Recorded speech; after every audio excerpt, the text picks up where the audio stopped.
Well, welcome everybody. We are finishing up this Digestible Jung series with a discussion of really the implications of what we've talked about so far. My basic thesis throughout all these workshops was that was Jung's discovery, really, that the unconscious has a guiding function. Dreams and images from the unconscious have a capacity of showing us how our life can most richly evolve. His first formulation of that, I'm just sort of summarizing now everything we've done in about 3 minutes, was that the ego has to fight the resistance to going into the unconscious. That was the hero myth. And once it gets into the images of the unconscious, those images will guide. And that's true sometimes, but as time went on, he realized it was a little too simplistic for many of the experiences we have with the dreams. And that is that sometimes the unconscious images don't guide us. And the ego has to take another step to set it up so that the guiding aspect of the unconscious can come to life. And that's what we've been working on. And he presented a couple of different models. The one is the alchemical model, in which the ego has to recognize conflict and carry its conflict. That's all this business of the opposites. So that the guiding aspect of the unconscious only comes to life after we have grappled with, suffered over, and endured pairs of opposites that we discover in this inner journey. That was the alchemical model. The Aion model is that the ego has to withdraw projections, that the creative aspect of the unconscious doesn't come into play until the ego is actively involved with withdrawing projections. Another model that we talked about was what I called the Job model, that guiding aspect of the unconscious doesn't come into play until the ego is confronted with a hostile reaction from the unconscious and stands its ground. Once it stands its ground, then the unconscious turns positive and begins to guide. The other main idea we talked about is all of this stuff seen from a historical perspective. I won't review that, but the basic thesis, again, the guiding aspect of the unconscious. Often the ego has to take certain steps to activate that guiding aspect of the unconscious. The main image that emerges as a guiding image is what Jung calls the self. That's what we'll be talking about today. What are the implications of that self-image, which is the personification of the guidance of the unconscious? That self-image often is depicted in imagery that is very close to traditional representations of God. So as soon as you get into the self, which is the image of guidance, you are thrust into a discussion of religious issues, because that image of the self is very often a religious image. For example, it might just be an image of God, or an image of goddess. Or it might have characteristics that we know from the history of religions are attributed to God. Multiples of 4, circles, images of great value, like the pearl of great price.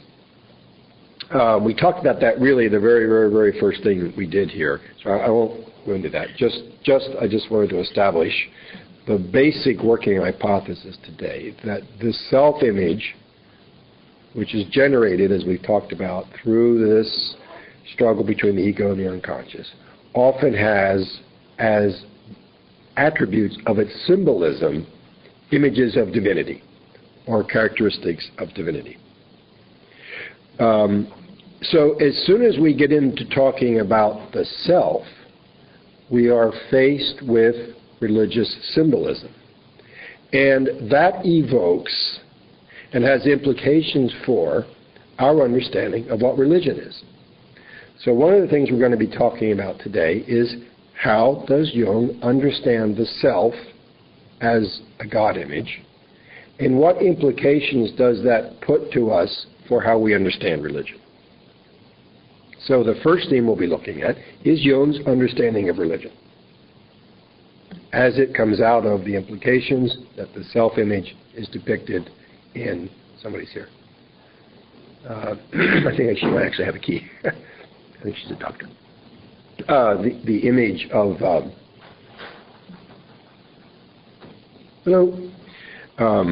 because the self-image is expressed in images of God, that leads Jung to reevaluating what is religious experience and what is the nature of religion. So first main theme today is the nature of religion coming out of his reflections on the self.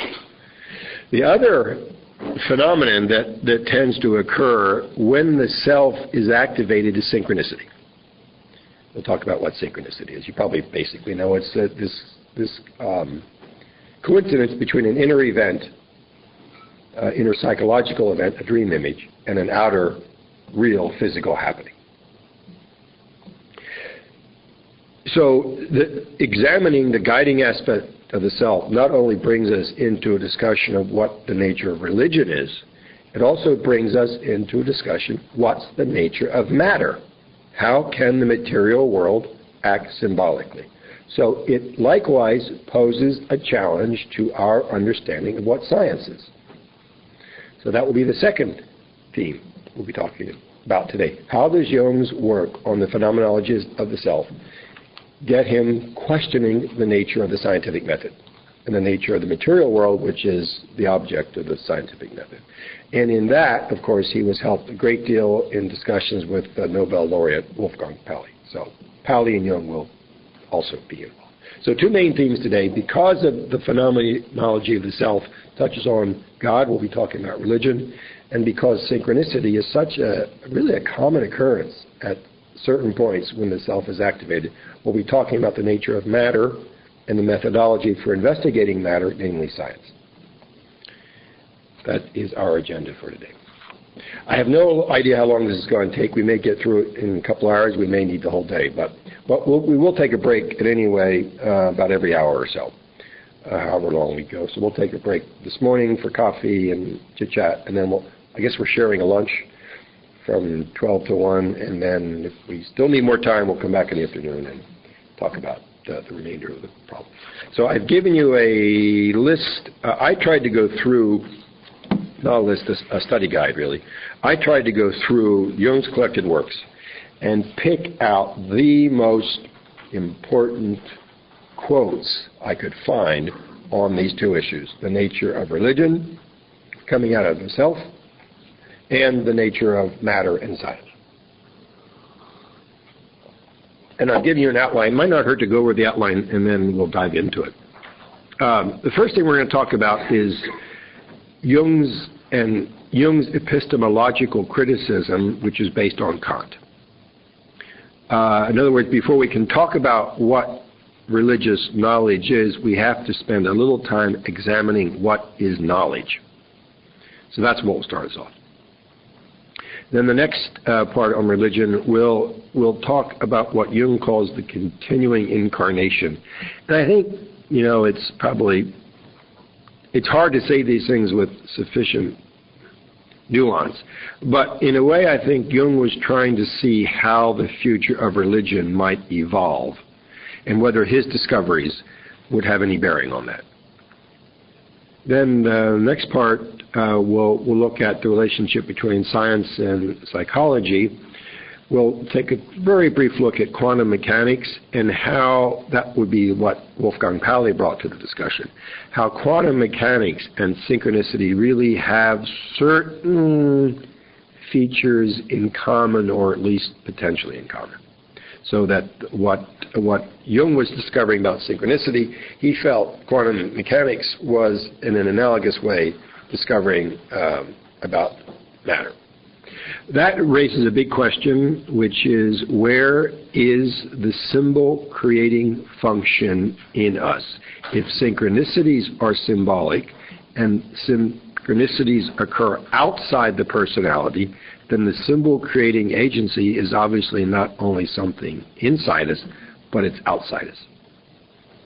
That forced Jung to reevaluate his concept of archetype. Conversely, it puts a challenge to science, which Pauli recognizes that science has no way of explaining synchronicity. And Pauli thought, as a good scientist, that was not the problem of synchronicity, that was the problem of science, and that science in the future would develop a model which was capable of understanding these phenomena, that the material world is somehow psychic and that the psychic world is somehow material. A little bit about Pauli's understanding of the scientific imagination, and then the last point there, F. Are we in the middle of a genesis of a new worldview? So that's our agenda today. And then I'll be giving you some miscellaneous quotes that we can turn to. So this is supposed to be a seminar, so, speak up unless we have a raving extrovert. I'll ask everybody to cooperate. Can I share the space?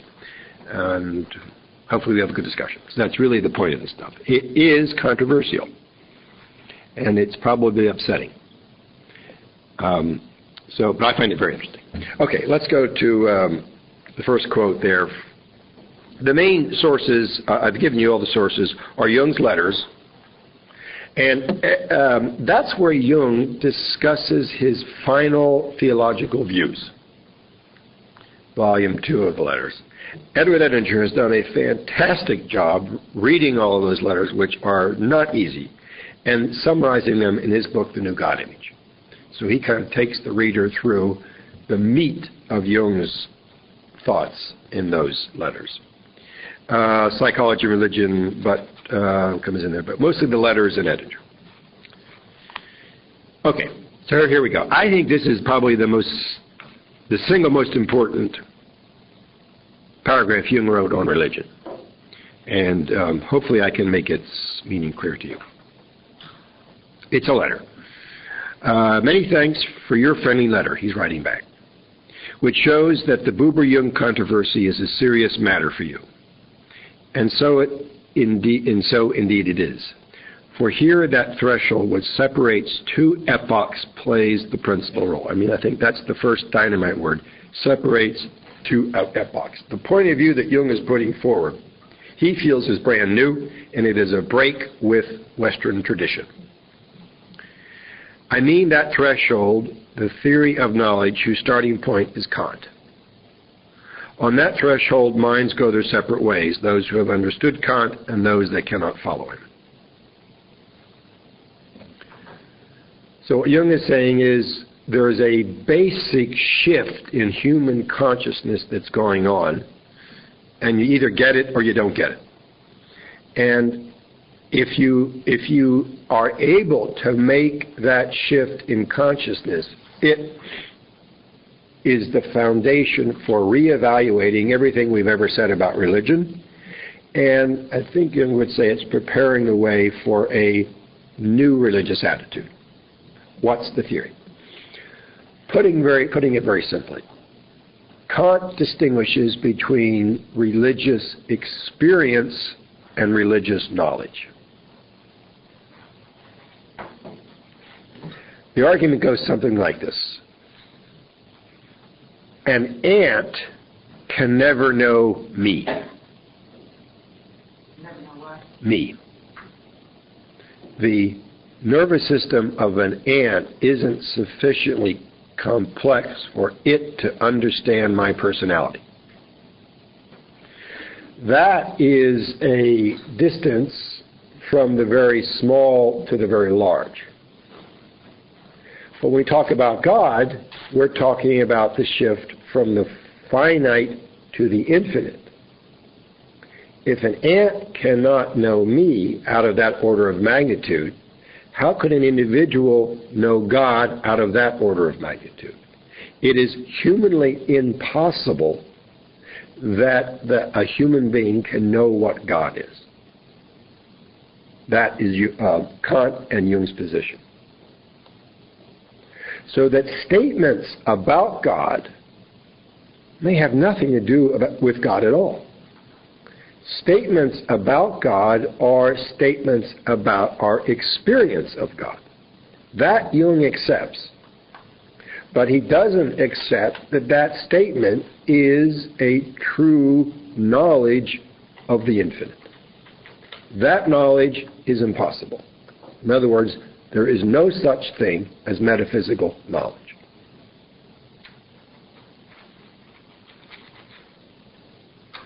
So you simply cannot say, God told me to do this. You can say, I had the experience that God told me to do this. But how do you know that is actually what God said? So it puts psychology and religion on equal footing. Jung says the only method that's open to us is the investigation of religious experience. He never doubts that there is a God, but that the statements of God that we make are more about us than about God. Yeah. This takes me back to the whole concept of Buddhism. And Buddhism says it's about experience. You know, if you read the Buddhist work, it's truly about, don't trust us. Read it if you want, but you come out of your own experience. So it's really a personal experience factor. But the Buddhists have a tendency to kind of really not look well on you. And I don't understand that, and I don't know if you do that. Is it the misinterpretation down through the ages of people that took Jung and didn't do the experience, but tried to have that knowledge or that knowing, that metaphysical knowing? My problem is I don't know what Buddhism is, because I studied this stuff in the 70s, and I got one impression. And I look at the Dalai Lama, and I get another impression.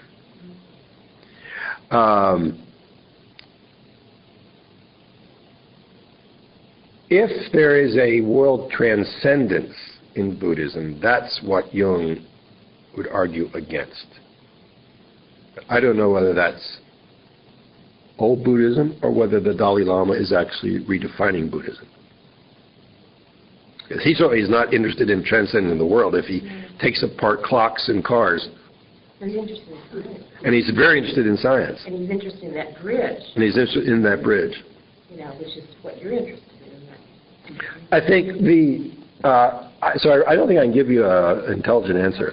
I don't know what Buddhism is anymore. And I wonder if it itself is in a process of transformation.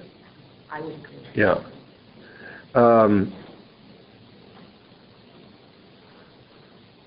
It's the difference between sitting, doing cushion time, and understanding it from that aspect of going internally and having an inner experience and then coming back out and replaying what the material world is talking about. In general, as we'll see, Jung feels we cannot give any priority to any religious tradition. So that might irritate somebody. Yeah, but it's still the personal inner experience. Yeah, if you are speaking strictly of personal inner experience, I don't see how Jung would be in conflict with I that. don't see a conflict. No. That's wondering why there is. No, I don't know. There's a book that compares Jungian psychology and Tibetan Buddhism, and Lama Yeshe, who came to West in the 70s, had this book written because he thought there were many useful parallels. Yeah. I think there are clearly many useful parallels, without a doubt.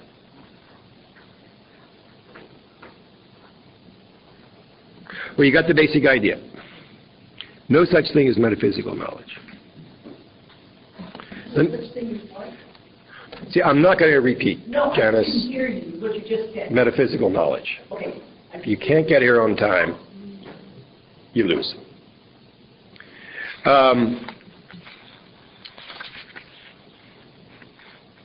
Let me give you an example, which Nancy pointed out to me, of a dialogue between Joseph Campbell and Martin Buber. Jung refers to the Buber-Jung controversy.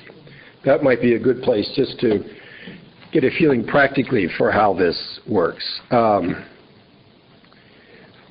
Buber, as sort of a, Buber was a Jewish theologian. He wrote Aion, which actually is a very beautiful book. He accused Jung of psychologizing religion. This is the attack that you will hear from the theological side to my statement that there's no such thing as metaphysical knowledge. What they're saying is, Jung, you just take religious experience and you turn it into psychology. And as we've seen, that it's like two arguments crossing at perpendicular angles, because Jung is saying there is no such thing as metaphysical knowledge. And how that works out practically is a very interesting vignette on page 6, the very last quote.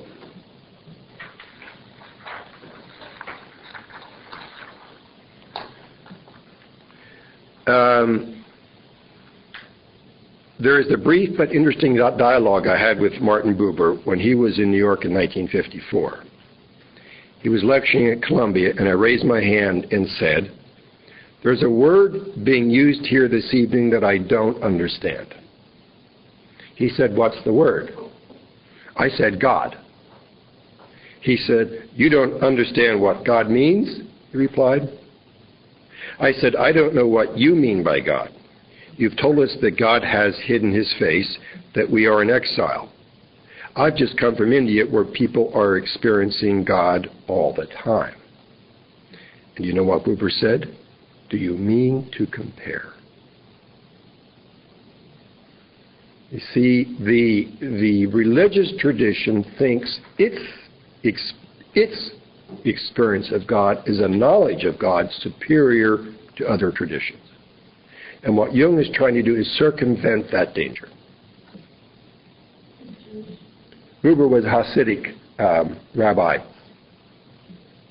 And actually Jung took a fair amount from his work, Aion Thou, in his essay on Transference. I think Buber has a lot to say.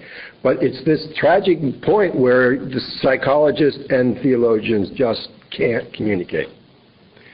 Buber would say, you are psychologizing God, but you see the arrogance of the point of view that doesn't accept that there's a psychological relativity to their own experience of God. So that's where Jung is coming from, to try and avoid that inability to compare experience with equal validity. And we'll go on and look at the implications of that. So that's really the basic point.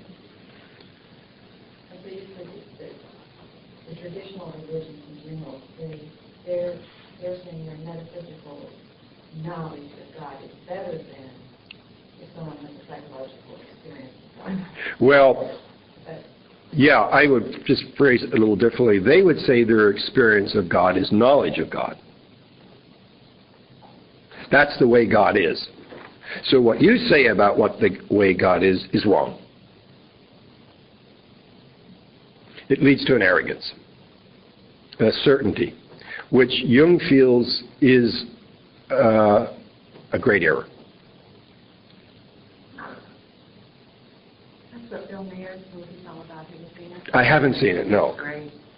Quite a stunning piece of work. Yeah. So knowledge means certainty then? Well, yeah, that, if I know you, then I presume that what I'm experiencing of you is what you are. And experience allows me to say, well, this is what I'm perceiving of you. Is that who you are? Now, it's easier in human relationship to get that clear. But there's no way of getting that clear between the finite and infinite. But, I mean, this is a question for later. But science says that what they know is the extent of their knowledge. It is not the ultimate truth necessarily, because they're still looking for that. They don't know. Well, we're going to see, I think, a convergence between religion and science. Yeah. So it's that knowledge thing, the certainty and the surety of knowledge. That's a huge question. That's the big question. That is the big question.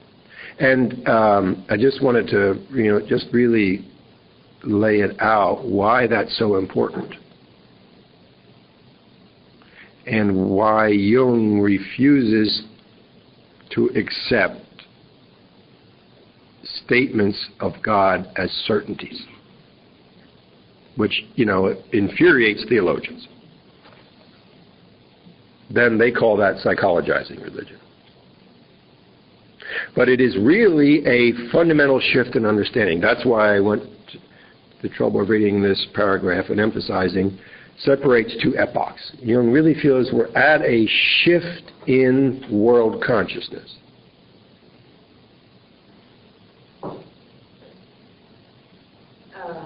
This quote right here, Yes. Right. You believe in God? Yes. Go ahead and look at that. I know. Yeah. I know. Well, but read the next one. That's a good follow-up. Page 6 in the BBC interview that a man named John Freeman gave Jung in 1959, I think it was. Jung was 2 or 3 years away from his death. He was asked, do you believe in God? You see where I am? Jung says, now, difficult to answer, I know, I don't, need to believe, I know. And so he, of course, got a deluge of letters on that one. And here's his response. Mr. Freeman, in his characteristic manner, fired the question, so I was perplexed and had to say the next thing which came into my mind. As soon as the answer had left the edge of my teeth, I knew I had said something controversial, puzzling, or even ambiguous. Mind you, I didn't say there is a God. I said I don't need to believe in God I know, which does not mean I know a certain God, Zeus, Yahweh, Allah, the Trinitarian God, but rather I do know that I am obviously confronted with a factor unknown in itself, which I call God. Translated, that means which, in the consensus of all, everywhere, always everywhere, and by everyone is believed. I remember him, I evoke him whenever I use his name, overcome by anger or by fear, whenever I voluntarily say, oh God. This happens when I meet somebody or something stronger than myself. It is an apt name given to all overpowering emotions in my own psychic system, subduing my own conscious will and usurping control over myself. This is a name by which I designate all things which cross my willful path, and so on. He says, no, I think he would really probably rather have said, for me, God isn't a matter of belief, it's a matter of experience, or it's a matter of cognition. He knows because of experience. He knows because of experience, yeah. That what he's trying to get away from is belief. And in working with folks' dreams, it doesn't matter what they believe in, it matters what are these images doing in their psyche. That's what interests Jung. And how are these images guiding them?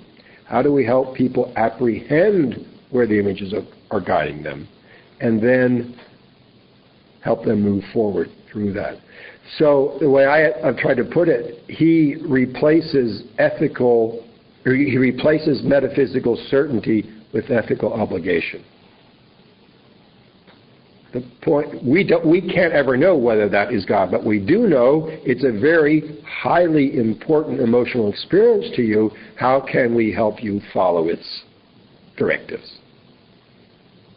And that, you might say, but that doesn't satisfy my need to believe. And Jung would say, your need to believe belongs to the last epoch.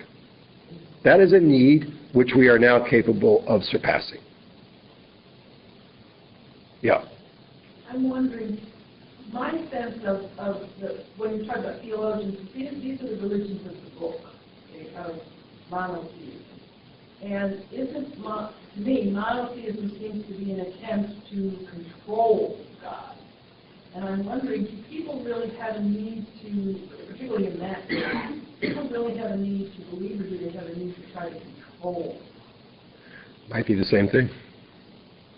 That's certainly what Jung was trying to get away from, that I think my experience defines the thing. Which is very convenient because it always happens that my experience is generally supportive of my values, even if they're wrong. So all this does is perpetuate an error. Some of you have heard me say this, bear with me, but when we invaded Iraq, both Bush and Blair said, I know from prayer God is directing us to fight these people in Iraq. And they found journals of fleeing Al-Qaeda which said, Allah told me to fight the United States.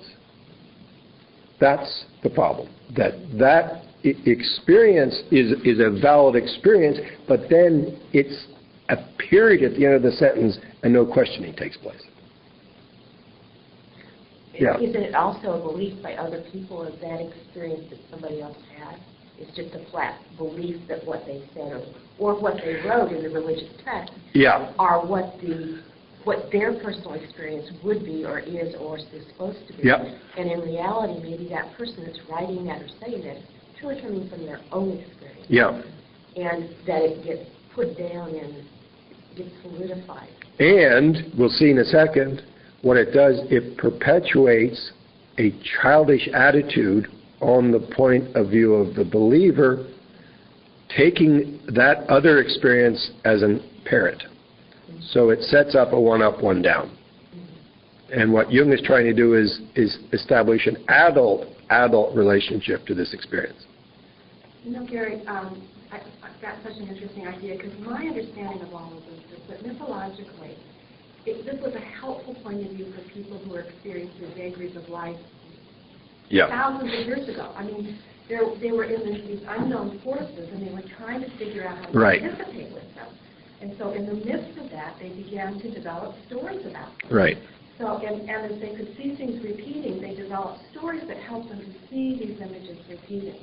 And gradually then, they began to take shape through these sacred texts, which were the imaginative understanding of the prophets and the people that were writing about this back then. So originally, it served a particular purpose for that state of consciousness that then has transferred into the 21st century, where after the 17th century, when the whole Enlightenment period happened, and now we split nature, and so that whole nature idea that it used to try to control, which goes back to Genesis' point, they were trying to help control this world they were living in. That's very important. Everyone get that? And I probably should emphasize that. We talked about this in Aion a little bit, that's why Jung talks about two epochs. The first epoch, from the birth of Christianity up to now, you can see the importance of the parent-child, you might say, relationship. You can see that psychologically this had its reason for being, but now the nature of human consciousness and the demands of the time are requiring a different point of view.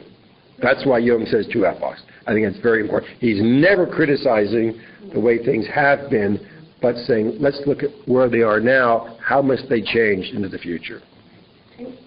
Yeah, Martin. Isn't it that uncertainty? They try to control it, they try to understand. They try to participate. Well, they were participating. By telling stories. We're participating in the market right now, and we're trying to make sense of something that we have no understanding of. But each on our own level is trying to take it in and saying, what do I need to do to make it through this place of uncertainty? So you guys are hitting deep questions very quickly.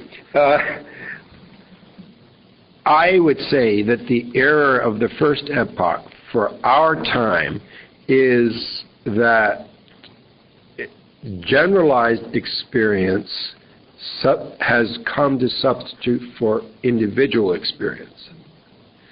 The challenge of our time is that individual religious experience can be the focus of your religious life, not a canonical religious experience. Now, Jung was discussing that, and let's hold off on this until we get to the second part, but I can at least allude to it now.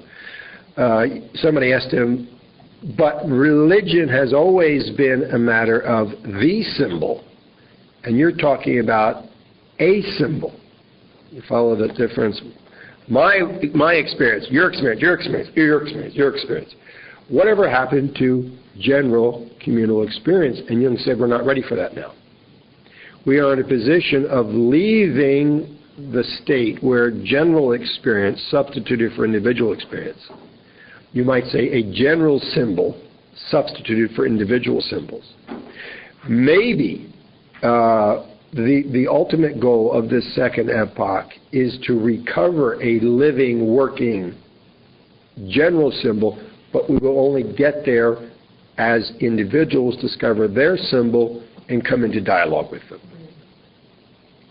Again, I say that because the theologians will hammer away. The word is solipsistic, you know that word, that Jung's religion is solipsistic, meaning sort of just all wrapped up in yourself. Solipsis. And he's saying, it is that way, not because I say it should be that way, but that's the needs of the historical time. And the old myth is breaking down. We're probably in the process of generating a new myth. We don't know exactly where that's going to go, but the way we're going to get there is the synthesis of individual symbols. And that's why, again, he comes back to the importance of your experience as your vehicle for this period of history. So you can see that his argument is very much historically conditioned.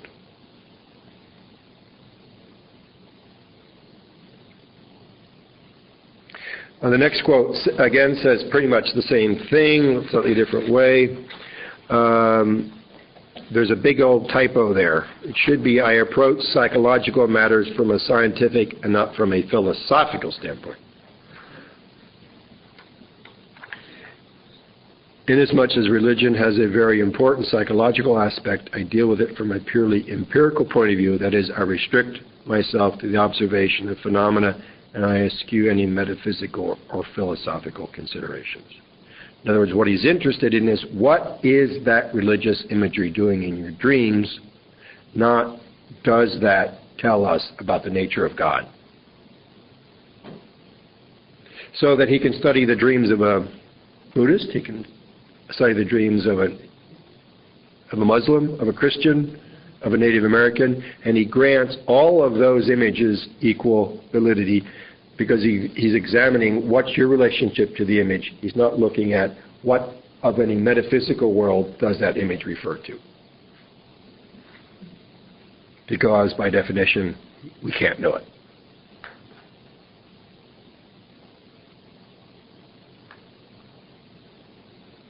The next paragraph gives us, I think now it's a term we've been sort of dancing around, but it gives us a new vocabulary. Now, this is Edinger summing up these two previous paragraphs. Jung's epistemology. You all know the word epistemology? Science of knowledge, theory of knowing. Jung's epistemology obviously corresponds to Kant's epistemology. That is, there's no such thing as metaphysical knowledge. Jung recognizes Kant's position is the threshold which separates two epochs. Hopefully that should be burned into your brain by now. It is a statement which, like lightning, lights up a whole landscape. Before Kant, humanity had been identified with its subjective experience. That's the blockbuster phrase, to be identified with your subjective experience. See, Buber was identified with his subjective experience. Follow that. You take your subjective experience as objectively true. To disidentify from your subjective experience is to say, oh, that's my experience of God. Mr. Hindu, what's your experience of God? And my experience of God has no greater claim to authority than your experience of God. So he's really, hopefully you can step back and see what Jung is really trying to do is prepare us for a religion of world community. You can't have a religion, you can't have world community if everybody's God is telling them to kill the other person's God. But by saying, oh, that is our experience of it, you open it up for dialogue. I think on the challenge experience, you used to have many names to call God, and so you could refer an experience to a particular kind of energy. Where now we have a single word, and everybody has the experience, and we talk about it as God. Right. It's the biggest thing we Yeah. do. We can't think of anything that goes beyond that. And just try to talk to anyone who's a marginal believer and question their grasp of God. You will be accused of blasphemy. These things, if you are identified with your subjective experience and under this general term of God and truth, discussion stops. It's challenging because it's a single word that's a difficult way to have a conversation when you have a single word to call. Well, it's impossible, I think. So many things. It's impossible. Well, unless you have the capacity to open it up to the idea that it's everybody's experience. Yeah. I mean, then it becomes a very reasonable Right. thing to think about. Yeah. Just think, what are the major world conflicts today? Around what different groups experience their God to be telling them. Wasn't this sense of openness to other experiences what was present when there was paganism? I mean, people could go, well, you call it Zeus and I call it this. So that was one of the reasons why people didn't have to kill the other person's God. They could absorb it. So why did we change from that point of view to the unitary point of view, which seems to have made us less open? What was the I don't know enough about paganism to... I think Yeah, go ahead. The challenge was that then they could talk about different gods and absorb, but they were conquering. People were absorbing tribes and civilizations into one another. So in the Celtic tradition, for example, all they did was to absorb the pagan images into Christianity. And then people could begin, so those transitions very slowly took place over time. Now, I'm talking about how, before Christianity developed. That's the whole point. So it started way back then. As groups were moving around and there was all this shaping of cultures and civilizations, there was actual warring going on. And so when somebody would take over another tribe, take them over, they would just simply absorb their tradition into the tradition of the continent tribe. Okay. There was already a relationship of power. There was already a relationship there, exactly. Yeah. And the other thing is, back then, the imagery was often nature-based. It was all nature-based. And so, they call it this, but they understood it as this, and then they said, oh, I get that. It's just like Mary was an easy accretion for a lot of traditions. Well, I understand that. What I'm saying is why then, if we had that capacity to be able to do that, why did we end up with a single God? Because it sounds like what you're talking about, that we now have to honor other people's experiences. Like we're going back to something we had. It was for a political reason, because when monotheism came in, it was a hugely political issue that if you were going to have all these disparate groups of people joined together, they needed a single God. They could not propitiate varying gods. Oh, okay. And so you can see the whole history of monotheism is a complete march, a parallel march with the development of culture. Okay. And that was the easiest way to bring people together within a single image. You'll have no false gods before me, so a single God would take over and everybody would worship that one God. Then they wouldn't fight among themselves. Let me just back up a second. Remember what I said earlier, that this is a historical discussion. And I think I would just broaden what Nancy said a little bit. The first epoch was about power. Whether you look at political power, establishment of firm national boundaries, right or wrong, or whether you look at it as the growth of the power of the individual to control themselves. And again, Jung is not arguing that that was a meaningless historical process. We needed to develop that power. But now the presence of that power has become counterproductive and destructive. And how do we move to different national identities and different personal identities where the dominant value isn't power, but something else? And I think that's this shift in two epochs. As you can see with the Buber-Campbell dialogue, that was pure power. I say it, and therefore it is, and you have to be subservient to it. And that is the nature of a personality who is metaphysically certain. Valid for a time because the human ego was so weak. But now the human ego, at least in theory, has achieved a strength. So that another value besides power has to become the object of our inquiry. How are we going to live together, you might say? That question brought about by the nuclear danger and by just the world shrinking in terms of media means that power can no longer be the dominant value. So it also has a very practical reason for saying these things. In Russia, one of the czars actually interviewed all the different world religions he could find at that time and made a political decision, this is the one we're going to choose to unite our country. And then he came to the law of the land that this will be our religion, the Russian Orthodox Church. He liked the Greek Orthodox Church better than the others. So let me just finish that paragraph then. Before Kant, humanity had been identified with its subjective experience. After Kant, if one is able to see what he points out, one is no longer able to be identified with his subjective experience. One is now conscious of the subjectivity of the experience and therefore no longer can grant it metaphysical validity. If if the word metaphysical validity sounds highfalutin, just put in there, can no longer say, I'm right, you're wrong, which of course is the basis of a power relationship.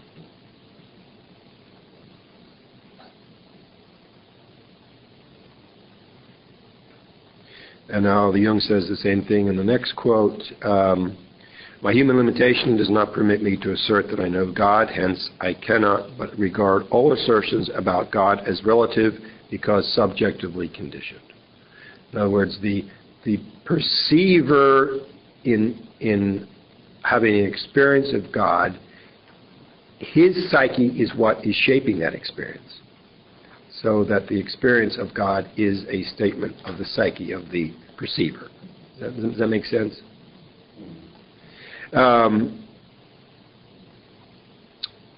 Now, I think what I was saying about the social background of these ideas, and this out of respect for my brothers, whose other conceptions and beliefs have as much to justify them as mine. Though I am sure of my subjective experience, I must impose on myself every conceivable restriction in interpreting it. I must guard against identifying with my subjective experience. I consider all such identifications as serious psychological mistakes. So it's really trying to pave the way for accepting the plurality of religious experience.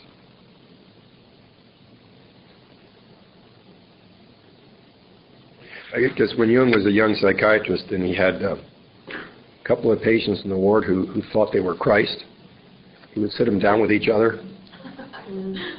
It'd be interesting to get people who are absolutely certain of, say, the Muslim view of destroy America and the Christian view, we must prevail, and put them down in a couple of tables and just have them talk. See what comes out of it. Anne. The problem with that is get no discussion. The way you change people's minds is if they think that you're identified with them, they get to like you, and then they realize that you're not identified with them. Because that's, as a gay person, that's what happens. If people know up front I'm gay, they just automatically don't like me. But if they get to like me and they have very strong feelings about gay people, and now they like me, then that cranks up that resistance within they're really, that really causes them to that really causes them to have, you know, that's how that gets broken up. Gary, How about any introverts want to say anything? yes, I just did. Yeah, Carol. I think I'm also disappointed that because in my art I find that it uses any religious tradition, modern or ancient, that it chooses to express things that it wants to draw my attention to. Yeah. And then when people look at that art and they have a certain identification with something in their own life, and that also is the breaking up of concentration on one world. Those preconceived notions you can't work out unless something slips in there under them. That's a very good point. So it emphasizes the importance of eros in this collision of cultures. Sandy? You answered my question. Power is such a big thing that needs to be replaced with value. So, what do you think? Is it eros? I think it's eros. Yeah. I would say, now stepping back from our discussion a little bit, where are we going? In other words, we said a threshold of two epochs. Obviously, Jung feels we're starting a new epoch, right? And also felt this was a long-term process, hundreds of years. But if you think about the history, it's not so strange that there would be major shifts. There was a shift from antiquity to Christianity, from Christianity to enlightenment, from kingship to democracy. And I think Jung felt we're in another one of those periods of transitions. From what, it's easier to say, power. To what, it's not so easy to say. I would say, at least to use some words, that eros and meaning take the place of what power now serves. Yeah. Yes, Tina. I took a legal class for a little while, but they were talking about why law has changed over time, how we've enacted more laws. It's because of the familiarity that people have. It's like, well, you know somebody who's had an abortion, or you know somebody who's been pregnant who didn't want to be pregnant, or you know somebody who's gay, and you kind of like what Anne was saying, once you realize that you know people who kind of don't fit into what you thought was, then you start shifting towards changing laws. So my point is kind of like what Anne was saying, that do you think that's what we're going to head into then, globally, you know, in a more religious manner? Or like right now we're having problems with Muslims or Al-Qaeda and all this stuff. Do you think eventually we're going to start somehow connecting, because we are connected in many ways, economically anyway? Sometimes the economy kind of changes towards Yeah. a lot faster than religion. Oh, you're not kidding. Kind of like, if you notice now, people aren't so worried about where everybody's believing. They only care about the economy right now. When it comes right down to it, it's money that kind of changes the world in a way. It's the global mythology with the economy. Right. Well, and that's exactly what's happening, because we're moving from a vertical dynamic, which is what power is, power over, to a horizontal dynamic, the network. And in a vertical dynamic, you succeed by taking from someone else. It's or surface power. In a network is only as strong as its weakest link. So in a network, it's about shared power, and you have to literally, if you take from somebody else, you undermine yourself. And so, and we're seeing this now happening in this global financial thing. People, you know, the bank of so-and-so goes off and does X, and then, oh my God, you know, by 3 o'clock, it turns out that they, you know, the consequences of that. So it's like we've become tied to one another without knowing it, and now the consciousness of that tie is now having to be absorbed. And in a network, you have to work. You not only have to work with somebody else, you have to work for their success. It's like in the body. You know, you can't. The stomach succeeds by helping the brain, not by diminishing it. And yeah, that's right. I think that's a totally different point. That you consciously know I have to work for your success to guarantee mine. That's a totally different point of view. And is that why Young was saying when he saw a shift back in the 50s or 60s? Because we started thinking global economy more in the 80s. But I mean, he was ahead of time. way ahead, yeah. And he could see where this was going to go. Yes, So it's definitely. almost like, and I know I'm bringing in financial parts to this too. because That's important. in my mind, I'm not really as much in religious or the psychology part of this. Mm-hmm. But I'm seeing a shift here that maybe this is all tied in together, and if I need to do business, and you're a Jew and you're whatever, I guess I have to kind of overlook that a little bit, don't I? That's what I'm just saying. I mean, if you're a doctor and I need medical attention, I guess I can't be too picky about what you kind of believe, and just kind of, I think you guys are, I mean, I don't think we can say totally what it will look like, but I think everything you're saying are relevant ingredients. Going from win-lose to win-win, going from judgment to tolerance, going from power to relationship, from singularity to plurality. I think all of these are ingredients. The problem is right now we're stuck in the middle, so there's both. Right. Well, he says between two epochs, so we're right in the middle. The old hasn't died, and the new hasn't been born. But we don't want to give up our power. And we do not want to give up our power. And that's where we're But literally, as every day this is happening because this world thing. You know, the banks are now having to work together. The governments are having to give up power to do things that they have never given up before. So, I mean, it is literally happening as we speak, as this workshop is happening. And it's like each day, another level of power has to be given up to figure out what's the next thing. I mean, you know, we're watching it happening, like, you know, day by day. Gary, isn't our whole system based on a love of money in a way? I mean, money is our God. Power. Yeah, in so many ways. So that's Eros coming in. Yeah, the other thing is that, you know, when you were talking, it seems to me that the model of quantum energy and concept, you know, if you use that as the metaphor, the story to take all this and put it in, then you can see where it's going into complexity, which is when you're in it, and we are in it, you can't see it, and you have no idea where you're going. You just know you're in something really crazy. But it's that whole, that's almost like the fairy tale, using the quantum science as the fairy tale, the story to frame. We're going to get there. That the same shift we're seeing in religion, both Jung and Pali saw, at least in an incipient way, happening in science. Definitely. Through quantum, the implications of quantum mechanics. Introverts, anything else? Yes? It just occurred to me that it seems like there's a similarity in your own individual group where you move from, I mean, this is the way it is, to this is my understanding. Yeah. Right. So Jung is really extrapolating from his view of individuals to how this might look in a whole mass of individuals, definitely.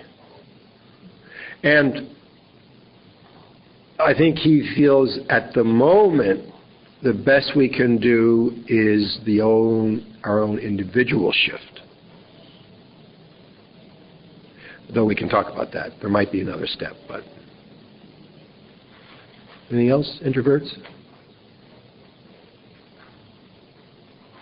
Okay, you've got the basic idea. I've just given you some other quotes that are going to restate the main point. And so if you go to page 2.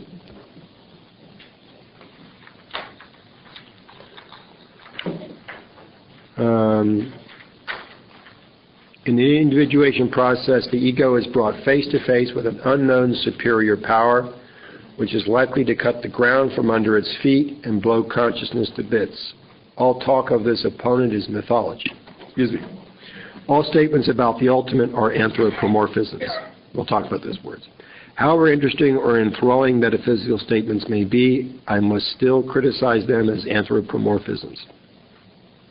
Here the theologian buttonholes me, asseverating, which means declaring, that his anthropomorphism is God, and damning anyone who criticizes any anthropomorphic weaknesses, defects, and contradictions in it as a blasphemer. Anthropomorphism is, now let me just back up a second. I think you probably know this, but I'll just say it. Jung's understanding is that all experience is shaped by our, it sounds silly to even say it, but by our capacity to experience. In other words, the archetype. There are human structural capacities to the personality which are responsible for the way we experience. And that is the way I experience you, the way I experience the clock, the way I experience the light. And it is certainly true in the way I experience God. That the experience of God is shaped by human capacities for perception. So that in our describing our religious experience, we are really describing our experience, which is shaped by our experience shaping capacities. So the statements of God, it's another way of saying statements of God are statements about my own personality. So the way I experience God is shaped by who I am. That's an anthropomorphism. That is seeing God in terms of my own personality, because that's the only way I know to conceive. And would you say through your own personality and also through an archetypal structure that is not personal? By the real correct thing would be to say that all experience is shaped by archetypes. Certainly religious experience is shaped by archetypes. So that in hearing about descriptions of religious experience, you are hearing about the archetype which is shaping it. And that is, has been at least a culturally relative phenomenon. In other words, the way the Hindus describe God, the way the Christians describe God, the way the Muslims describe God, is by virtue of their personality which is describing them. And because they have a different archetypal configuration, their experience of God is described in typically culturally predictable ways. But that the description that they're giving that God is a description of their receptors for that experience as much as anything that has been perceived. And Jung simply says, I want you to take responsibility for that. I want you to take responsibility for the fact that your human personality is reflected in your statements of what God are. And what a theologian, I think even a liberal theologian, if they're subjectively identified with their experience, will say, well, you're just anthropomorphizing experience. You're just anthropomorphizing God, Jung. And you're saying, no, you're anthropomorphizing God. I'm simply trying to take account of the fact that we describe God in terms of our own metaphors. And that's as good as we can do. Kathy? How does that one's capacity to perceive God then affect how we look at God? Same way. Yeah. So if you were to see God as Yahweh, you may experience Yahweh. Well, I think it depends on how strong your filters are. That, yes, there will be a cultural layer to your experience, but then I think one of the goals of our work is to distinguish what of your experience of the self is culturally shaped, to free it up so that it has other avenues of expression. I don't think you'll ever get to the point where you will have an experience of the self that has never been documented somewhere in some religious tradition. But yeah, one of the goals is that your self is not locked into a particular tradition. Then, Gary, do you see that potential then of shifting between different cultural experiences and then having the understanding of other people coming definitely. cultural framework? Yeah, because if you've had a dream of Allah, say, who has appeared in a very positive and helpful way, and that's not untypical these days for people to dream of Allah. You're much less defensive to a Muslim. Mm-hmm. There's something else along the personality types with this, because they're different in terms of the Myers-Briggs types. Different types, particularly the big difference between sensate and intuition is that intuition tends to have a more ease with multiplicity than the sensate. Sensate tends to be more focused and unitary. I mean, I'm not saying concrete, mm-hmm. but intuition by its own process is open to many more things. And so individually, different people are open more or less to multiplicity. And then even cultures, that's very much, and then my experience has been is that people who are more open to multiplicity then embrace things more easily, whereas the people who are less open, they have to be, the bomb has to drop on them. Maybe something, if their self is wanting them to open up, they may have to have a more extreme life experience to be able to get that to enter. Okay. So you okay with that? These kind of new words that have popped up here, anthropomorphism. Everyone okay with that? Yeah. Could you talk a little bit about someone who, say, is raised in a very strong religious culture, yeah, but has very different views? Is that, their culture shapes them, but they're the odd one. They probably get into Jungian analysis, I'd imagine.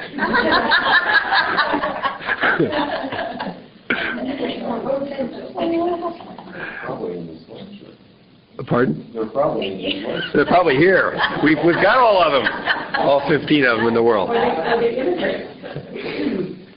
Well, that would probably be, if the person is really true to their religious feeling and open, they would probably become a leader if they can stand it. Shall we have a stretch? Saying the same thing, but in a very dense way. Page 2, the second quote, humans can only function within human forms. That's very simple what Carol and I were saying about the archetype shaping experience. Well, if you wouldn't have been talking so much, you would have heard. Humans can function only within human forms.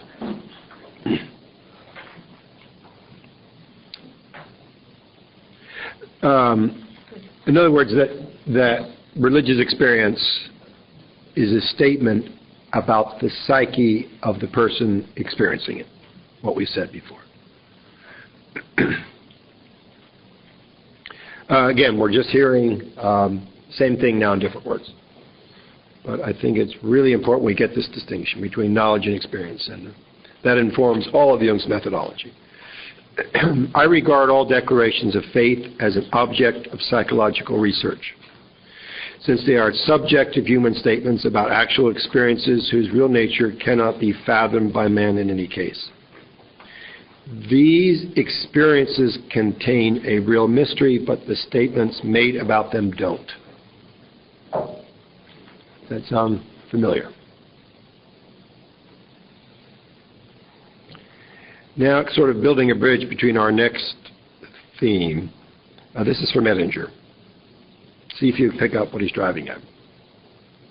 An example is an instructive story from Eastern Buddhism or Zen. The question is asked, who discovered water? The answer to the question is, I don't know who discovered it, but I know who did not discover it, the fish. What's the point of that?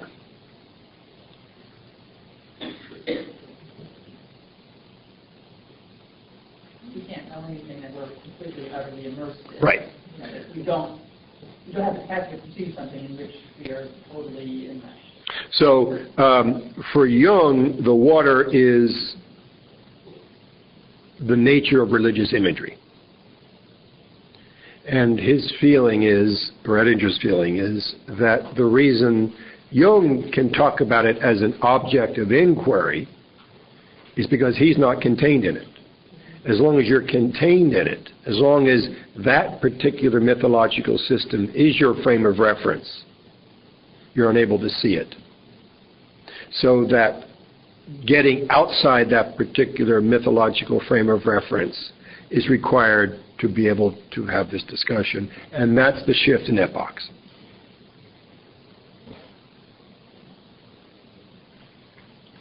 And that goes back to Kant's teaching that Right. the ant cannot know, so the fish cannot know the water. Right. It can experience the water, but I- it can't know all of the water.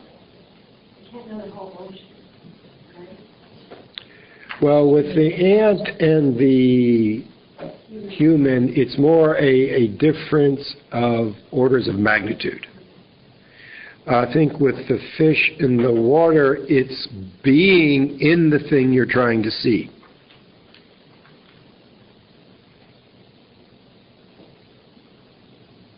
Jung used to say a system cannot see it.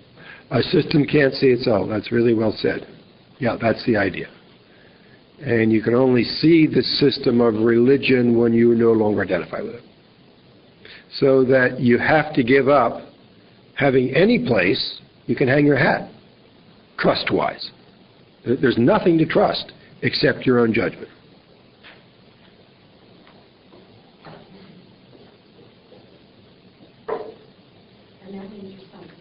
And that means responsibility. So I think another way you can take, and now that's sort of, segueing into our next section, another way you can take what Jung is doing is saying this is the way to the kind of responsibility we'll have to take to live as a world community.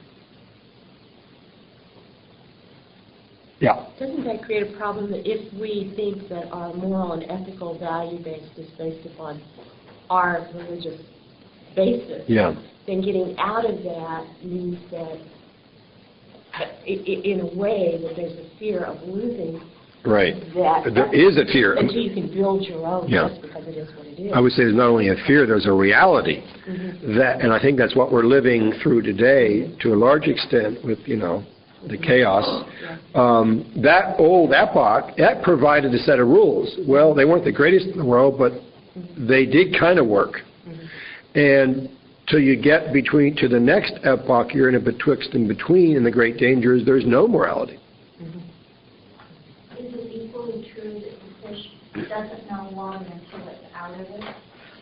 That's the point. It may be dead then, or Yeah. we don't know air until we don't have it. Yeah. Although, do you mind if I tell a dream of a certain fish tank? Why don't you tell it? Do you mind?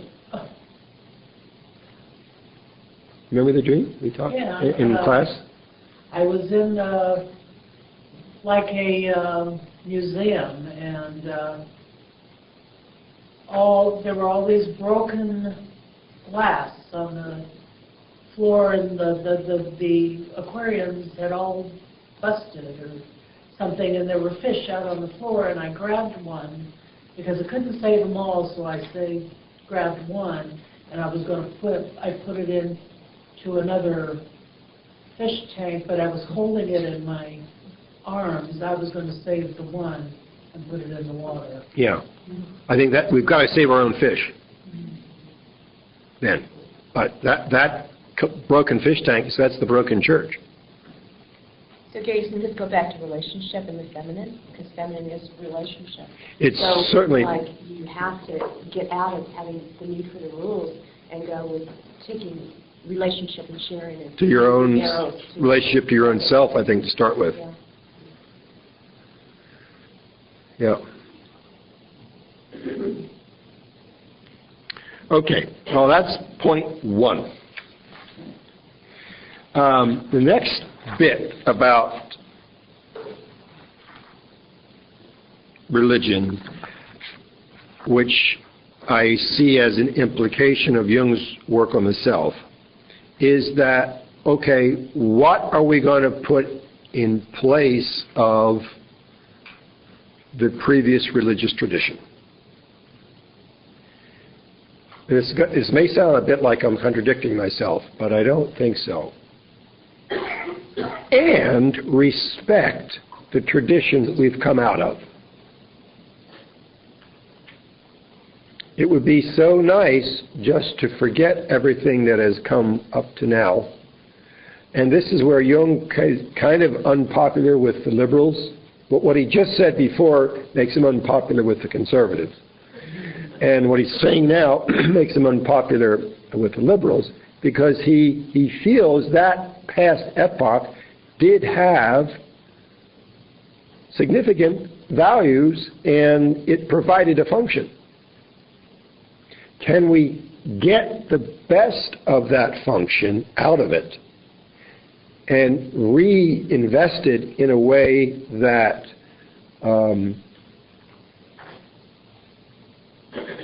both doesn't create a rupture with the past and doesn't repeat the stupidities of the past at the same time? His answer is, you go back to the tradition now and see, can you reinterpret some of its ideas in a way appropriate to our contemporary inquiry? The idea he makes the most out of is the continuing incarnation. He's trying to give a psychological equivalent to Christianity's idea that when Christ leaves, the Holy Spirit remains. But he's not doing it literally, but taking it as a metaphor. Let me jump around here a bit. You go to page 2, see where it says 1b, religion. Go down, not the first, not the second, but the third quote. The subsequent stage of religious thought is always the interpretation on the subjective stage. I'm going to try to put that in your own words.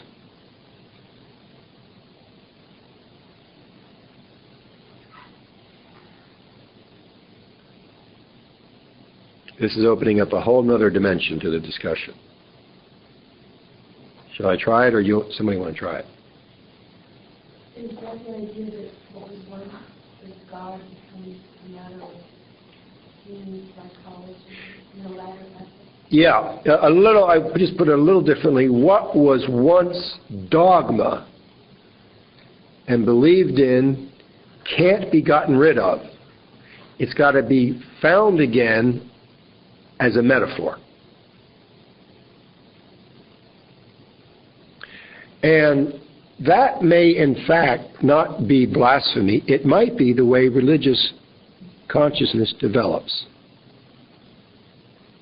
That a religious system is given as a revelation, so as Nancy was saying earlier, to organize experience, and that is valid for a time. But there is a drive within religions for them to grow, and the way they grow is for people to begin realizing the previous religious system is a metaphor. Can you give an example of that? Well, the continuing incarnation would be, the church says Christ died, the Holy Spirit returned and continued working the divine through daily life. And then Jung interprets that to say, as a metaphor, what the Church calls the Holy Spirit, I see as the progressive action of the self moving people's lives forward throughout their entire history. But we can't get away from the basic ideas of religion.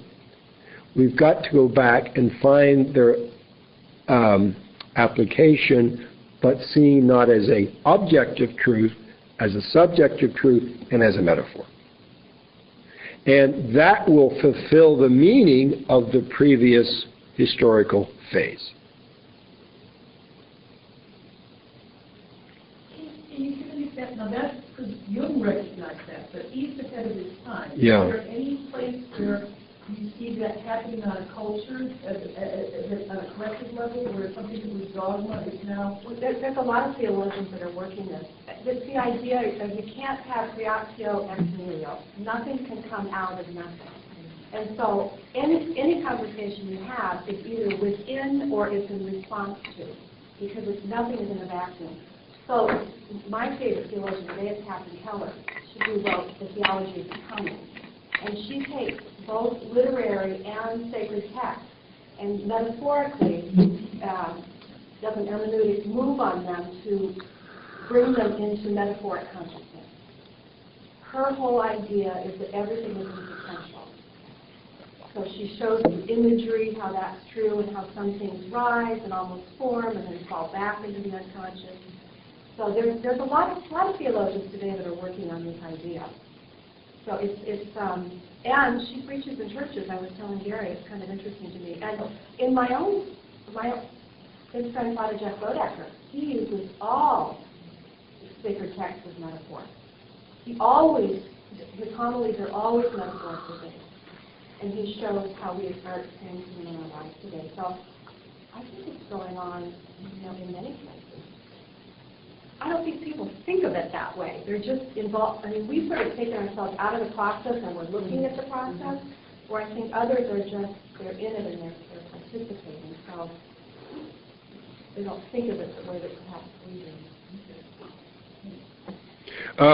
We'll develop this idea in a second, but I just want to make sure we've got the basic idea. Let's go to the first quote under the continuing incarnation. I think that's the basic idea, and we're going to hear it from Jung's and Edinger's words from different angles. We are still looking back to the Pentecostal events in a dazed way instead of looking forward to the goal the Spirit is leading us to. Pentecostal events would mean looking back to the birth of Christianity as is our focus. Therefore, mankind is wholly unprepared for things to come. Man is compelled by divine forces to go forward to increasing consciousness and cognition, developing further and further away from this religious background because he does not understand it anymore. His religious teachers and leaders are still hypnotized by the beginnings of a then new eon of consciousness instead of understanding them and their implications. Now here is a little bit, I think, to your question, Janice. What one once called the Holy Spirit is an impelling force creating wider consciousness and responsibility and then enriched cognition. The real history of the world seems to be the progressive incarnation of the deity. So this drive of the self to create an individual life, Jung sees parallel to the Christian understanding of the Holy Spirit as a drive to establish the kingdom of God. And that if you're going to give up the idea of the Holy Spirit establishing the kingdom of God, you have a responsibility to find its analog on another level. You simply cannot let these truths drop. That's what the liberals don't like. Yeah. I'm taking a course in the history of global Christianity, or CTS, and she's talking about the development of the God concept and Jesus and all of that. And we're, around, where are we now? Yeah, 1,000, AD. But she did mention the fact that the Holy Spirit, the Holy Ghost, was not incorporated in this theological understanding as they were putting it together in the formation of the church. So, they were doing about who is Jesus? Is Jesus God? And that was the big thing that went on over centuries, still is today. But the real development of the Holy Spirit has been kind of amorphous out here. And not many people have really addressed that. Yeah. I think now, again, it's going to sound contradictory, but not if you really let it work on you. Jung feels that the truths in any religious tradition can't be dissolved, but have to be recovered. And the one he is working with is the Holy Spirit, which is the immediate experience of God. He replaces that with the immediate experience of the self. And then if you're going to leave the church, you will be bereft until you find your parallel to the old idea of the Holy Spirit establishing the kingdom of God in at least his contribution to our times, a personal relationship to the self with its guidance for your future development. That's what he calls the continuing incarnation, that that there is such a thing as a spirit. The church understood it one way. He's understanding it in a different way. Jerry, another way maybe to think about it is that all of these images are what are mythic motifs. And a mythic motif is archetypal. It can't go away. It can't go away. It's not possible for it to. It's an energy. It's a psychic energy. And so it always has to take new form. And the challenge is what to do with the darkness. And we were just talking at the break about this, what's it called? Religiosity. It's like religious. Religious, it's called. It's like ridiculous, but religious.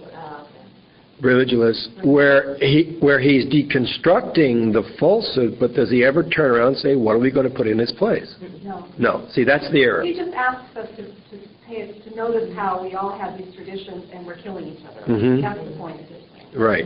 So that's what he's trying to say. But for Jung, that's only step one. You see, that's what Jung did in first part. Step two is we cannot let these images go by. We can no longer accept their literal meaning. But because they are motifs, we've got to find a way applicable to our current level of consciousness of living them out.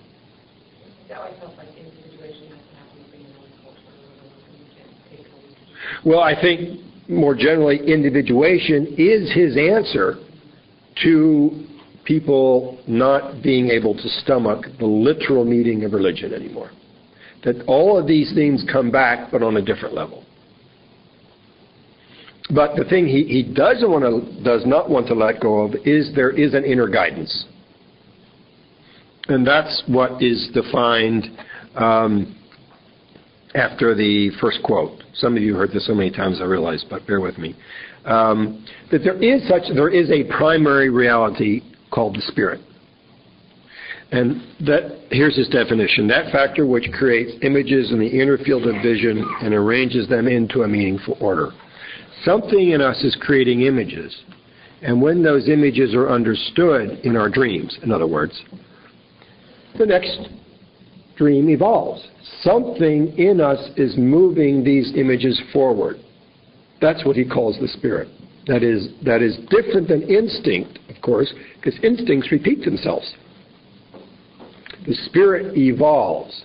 Now, where the church talked about the Holy Spirit, Jung feels we have to take that idea of evolving and find its application on an individual level, and he calls that the individual spirit. So if you're going to give up God and the Holy Spirit, you've got to find your own individual spirit, or the net result in your life is a loss. So you see, he's taking everything that's in religion now and interpreting it. On the one hand, he says you can't identify with it. You can't be identified with it objectively. On the other hand, he says, and you can't give it up either.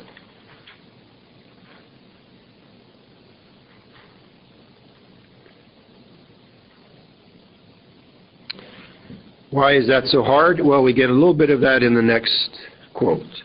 The ordinary man became a source. You see where I'm at the bottom of Thus, the ordinary man became a source of the Holy Spirit. So in working with your dreams and seeing how they move your life forward, independent of your own thoughts and plans sometimes, you are apprehending the Spirit. And you have become a source of the Spirit where once the religious tradition was seen as the source of the Spirit. You okay so far? This fact signifies the continued and progressive divine incarnation. In other words, that our understanding of the Spirit has to change. We can't give up the notion of Spirit, but we have to understand it differently in this time. Thus, man is received and integrated into the divine drama. In other words, that we begin to see these things as symbolic, metaphorical, psychological truths. So we never exist out of the tradition, but we establish a new relationship to it. Yeah. In terms of this, isn't there kind of then a battle between the original religion? It's like the original religion got the download of this truth, and it says, wow, I've got something that's so powerful and it belongs to me. And then over time you're saying this same truth starts showing up in the people, and people are going, well, no, wait a minute, it's partially mine too. And then how do the religions, because see, then when the individual starts taking some of the power, the church has to let go of it, and then there's this terrible power play. So how is this happening now, and how does an individual then deal with that? Because it's like the thing has happened to you, but then suddenly this other thing says, oh, you can't have it. Well, first of all, you're accused of blasphemy. Oh, okay. That's where, okay. And the next quote is a direct answer to your question. The part two of this quote. So hang on. He seems, that should be destined. He seems destined to play a decisive part in it. That is why he must receive the Holy Spirit. Third line on that last quote on page 2. Now comes the answer to Janice's question. I look upon the receiving of the Holy Spirit as a highly revolutionary fact, which cannot take place until the ambivalent nature of the Father is recognized. That's what we got to let work on us a little bit. What does he mean? The ambivalent nature of the Father is recognized. It's not either or, isn't it? It's not the Newtonian physics, but it's the quantum concept coming in, the whole science, the whole probability aspect of quantum. I think that you're getting there, but can you put it very simply? Well, ambivalence means either or. No, the ambivalent nature of the Father. Yeah. I suppose it is constant that to play a greater part in relating to the information from You're all very close. I'm looking for one very succinct. Well, the Father's not all good. Dad is good and Yeah. You have to work through your authority issues. You cannot have a need to look up to somebody, and you cannot have a need to look down on somebody. That you cannot receive the Spirit as long as you're looking outside yourself for either a hero or a scapegoat. The ambivalent nature of the Father would be, God is all-powerful, I must be good, or God is all-powerful, I'm sick of that guy, I think I'll revolt. Both of them are statements of dependence. Which also shows them that your image of God changes.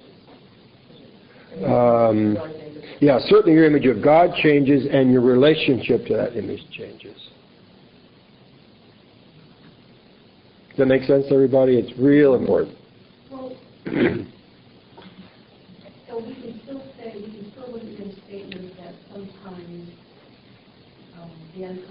must be left up to the unconscious, and the unconscious must decide. Sometimes we must.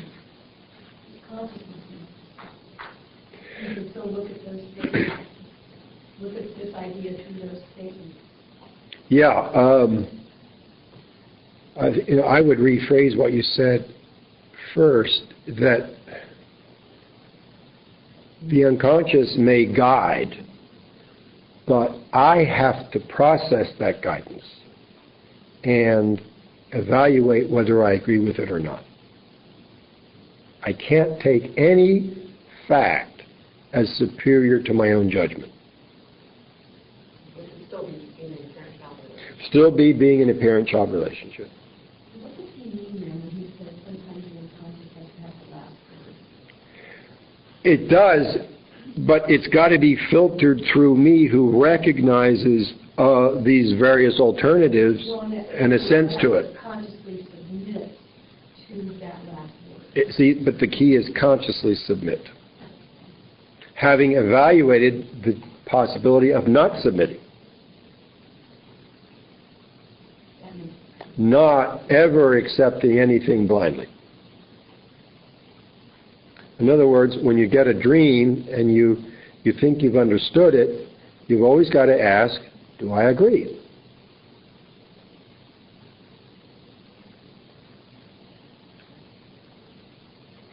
I may not like what it says,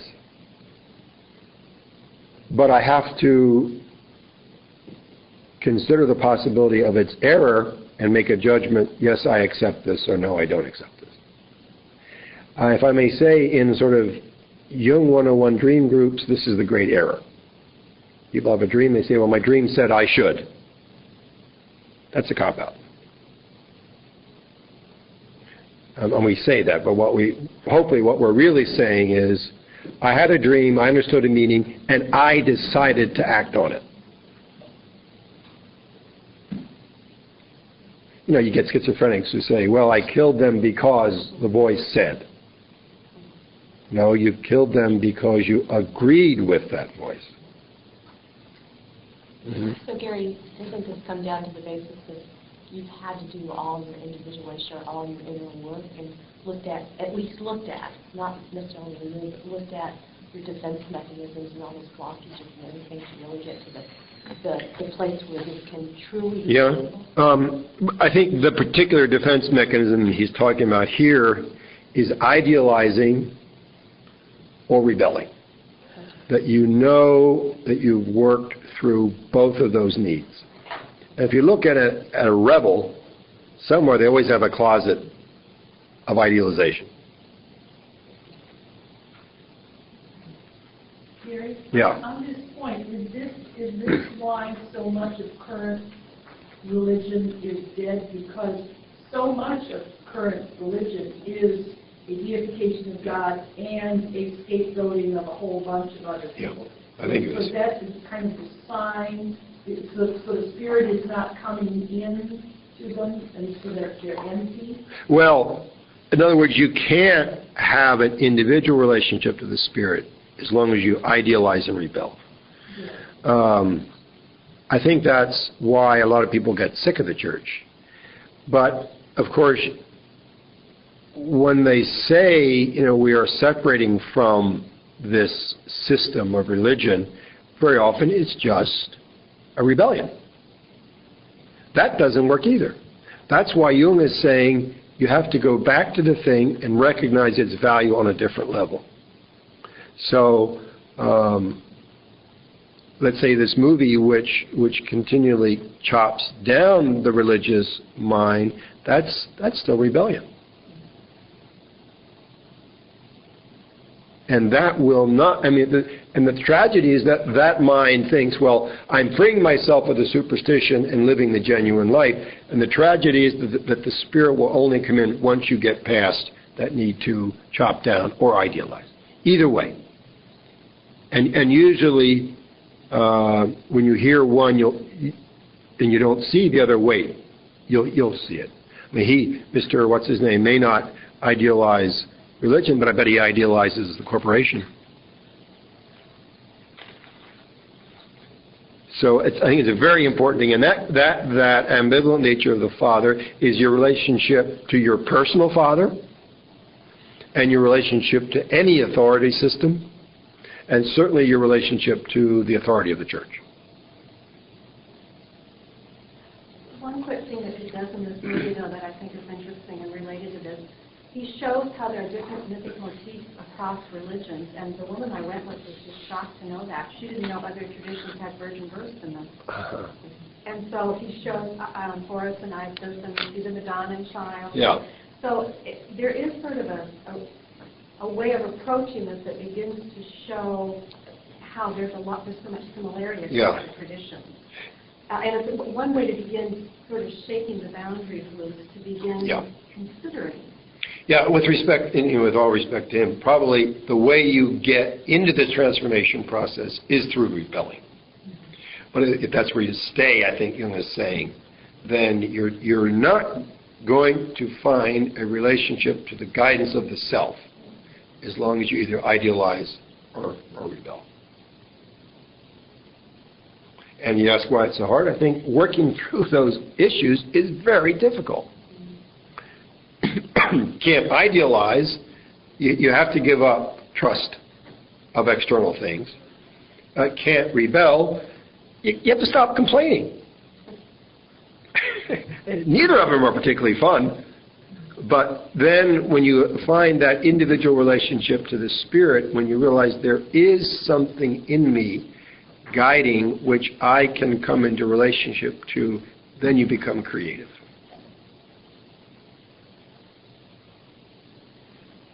Gary, I think most people that I know that have decided they don't care about church anymore, they just don't care about religion at all. Yeah, see, Jung is saying that's an error. But that's what I'm finding fascinating. I think that's the bulk of the people. Yeah. They're not sitting around having these kinds of conversations. They're very distracted by the wider culture. Yeah. Because there's so much to do out there. Right. And there's so much to achieve and so forth. So I know lots of people who don't go to church anymore, but they're not at all interested in having these conversations. And for Jung's point of view, that is a net loss. That's why he's considered kind of a fuddy-duddy.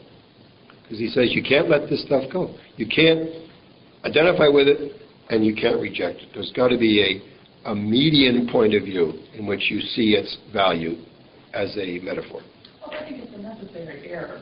My own personal experience is that you can give up what doesn't work, see the hollowness of the rebellion, and then come back around to some sort of genuine understanding. So, I mean, it may be an error, but that's a good point. It's a necessary phase, and it's only a phase, and it's got its own hollowness, just like I felt religion had originally. Yeah, I think it's really important to realize that our period of chaos is probably a necessary step. Yeah, like stepping into the nothingness, and then out of that coming, something that's. And some people will come back and be interested, and some people will die never having any connection or anything. It's true, but the whole society is going through a phase. Right. Some people will never get to the other side. Exactly. Right. I think there is a chaotic period around that. But it's Hang on.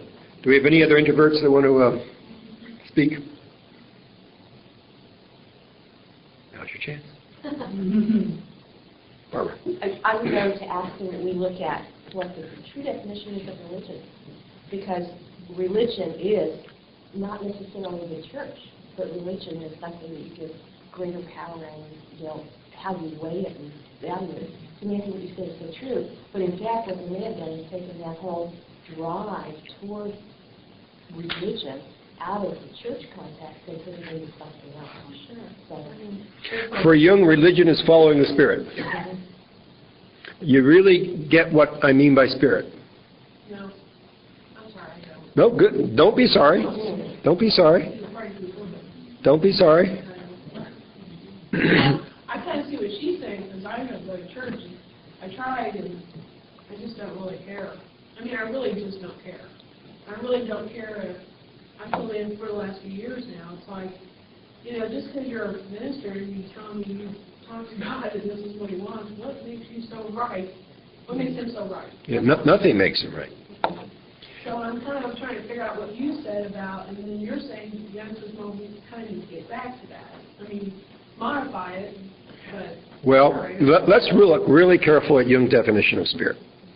and I think it's helpful to contrast it with what we understand by instinct. Instinct is a scientifically respectable category. It's it's an inherited behavior pattern. In the book Heart and Matter, I refer to a video I watched. See if I can get it right. They take certain geese who have lost their parents, and they have a chicken raise them.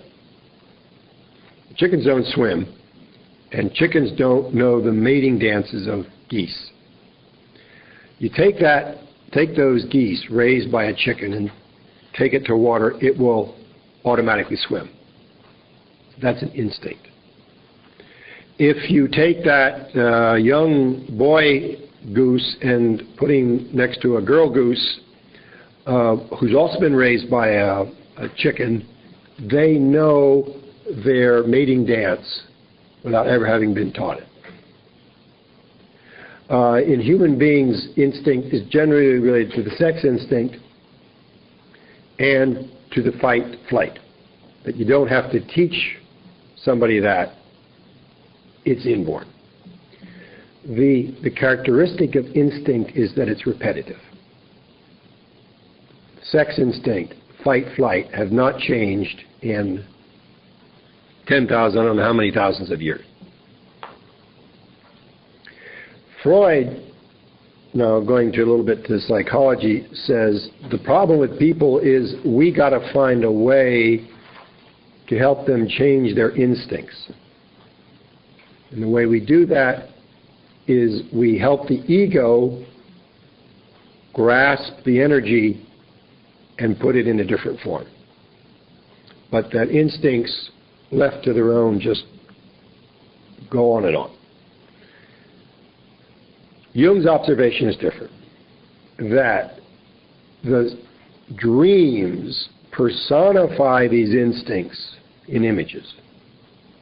So you might have, a dream of a cat if it's about your sex instinct. You might have a dream of a bull, I'm being very simplistic.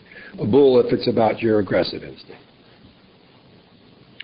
And once you understand that, what that image is referring to, the next dream that occurs will be different than the previous dream. It will be a step ahead in terms of depth of presentation, and your behavior around that instinct will have changed. Without you intentionally doing anything, simply understanding that image as it goes from stage 1 to stage 2 leads to behavior change. That's Jung's observation. Does that make sense so far? Jung simply says, why is it that the second dream is in advance of the first dream? There's nothing in the current worldview that explains how images develop on their own, if we understand where they are at a particular point in our life. And Jung said, the reason that's the case is because there's something in us doing that. There's a drive pushing us forward. That's spirit. So that's happening to everybody as time passes from 20,000 years ago to 2,000 years ago to there's a constant push forward. Upgrade. Constant pressure to upgrade, you might say. And what we try to do in therapy is make use of that.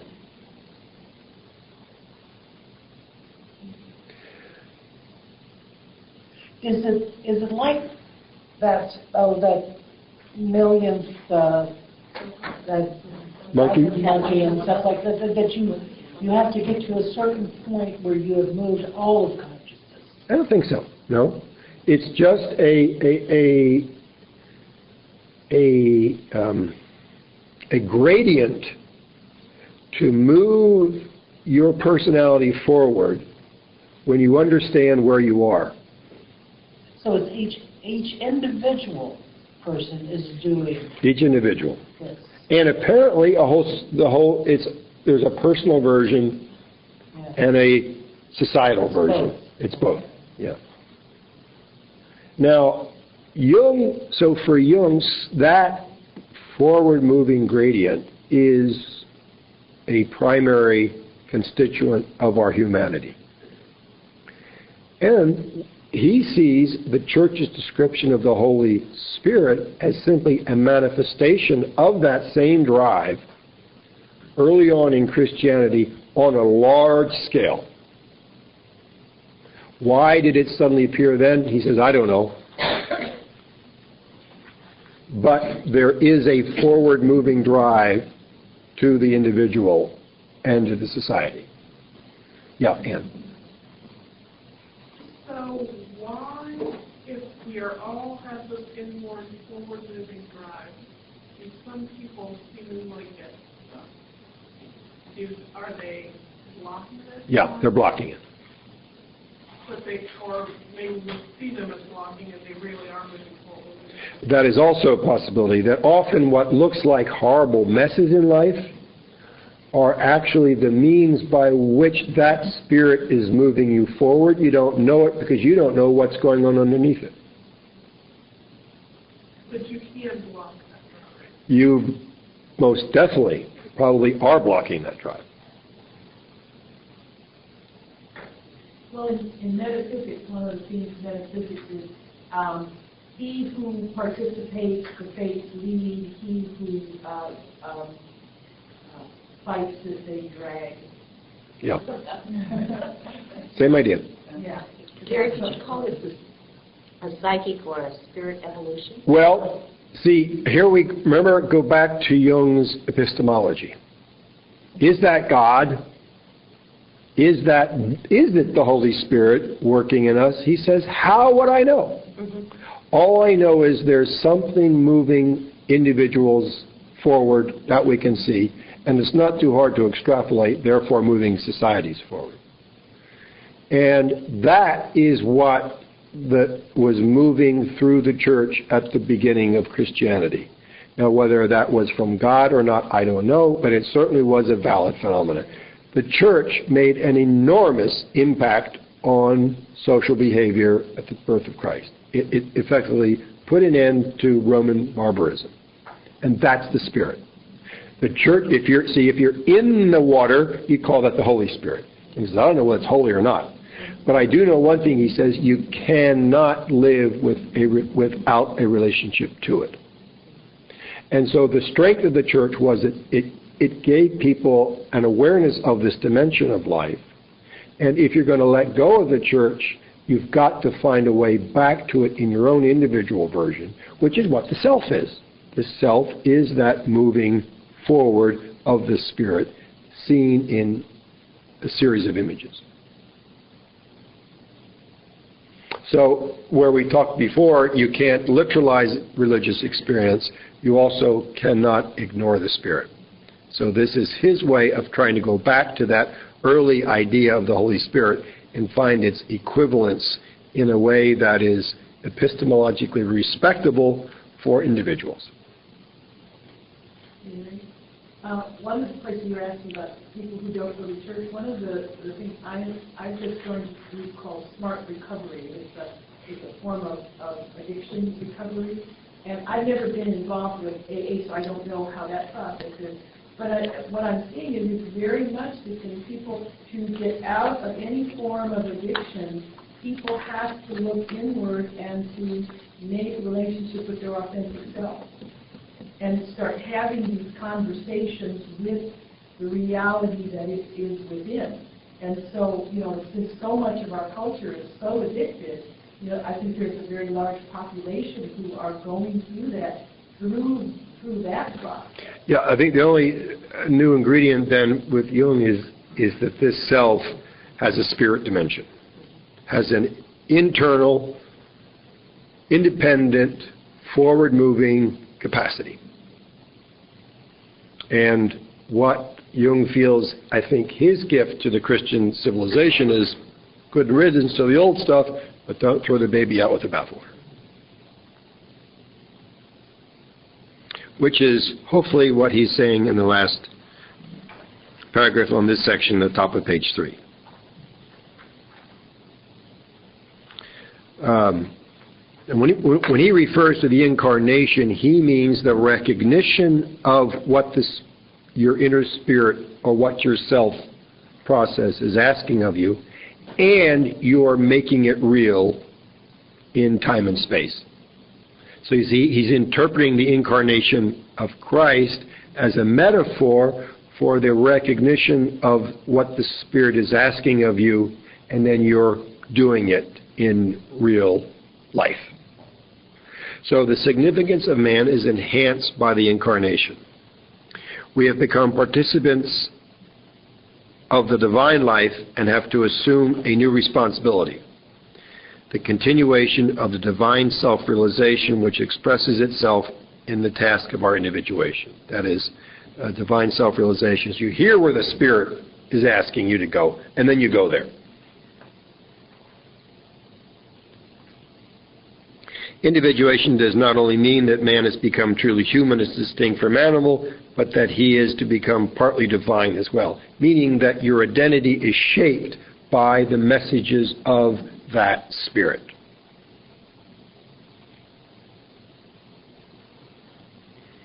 This means practically that he becomes adult. See, not looking up, not rebelling. Responsible for his existence, knowing that he does not only depend on God, but that God also depends on man. What's that mean? That means that the Spirit needs us to get its work done. Where do you see that? You see it when people have a very special gift and they refuse it. Then the agent which is creating that future turns against them. So we are dependent on it, but conversely, its happiness depends on us. And when it's unhappy, very often you have the stage set for serious disease. We'll talk more about the psyche-body relation this afternoon. Man's relation to God probably has to undergo a certain important change. Instead of the propitiating praise to an unpredictable king, looking up, or a child's prayer to a loving father, one in fear, one in supplication, the responsible living and fulfilling of the divine will in us will be our form of worship of in commerce with God. So instead of going to church, the religious life will be hearing the demands of the Spirit and enacting them, and that will be a new religious attitude appropriate to the second epoch. So he started off talking about the self-image. Now he's talking about the shape of religion in general. His goodness means grace and light, and his dark side, the terrible temptation of power.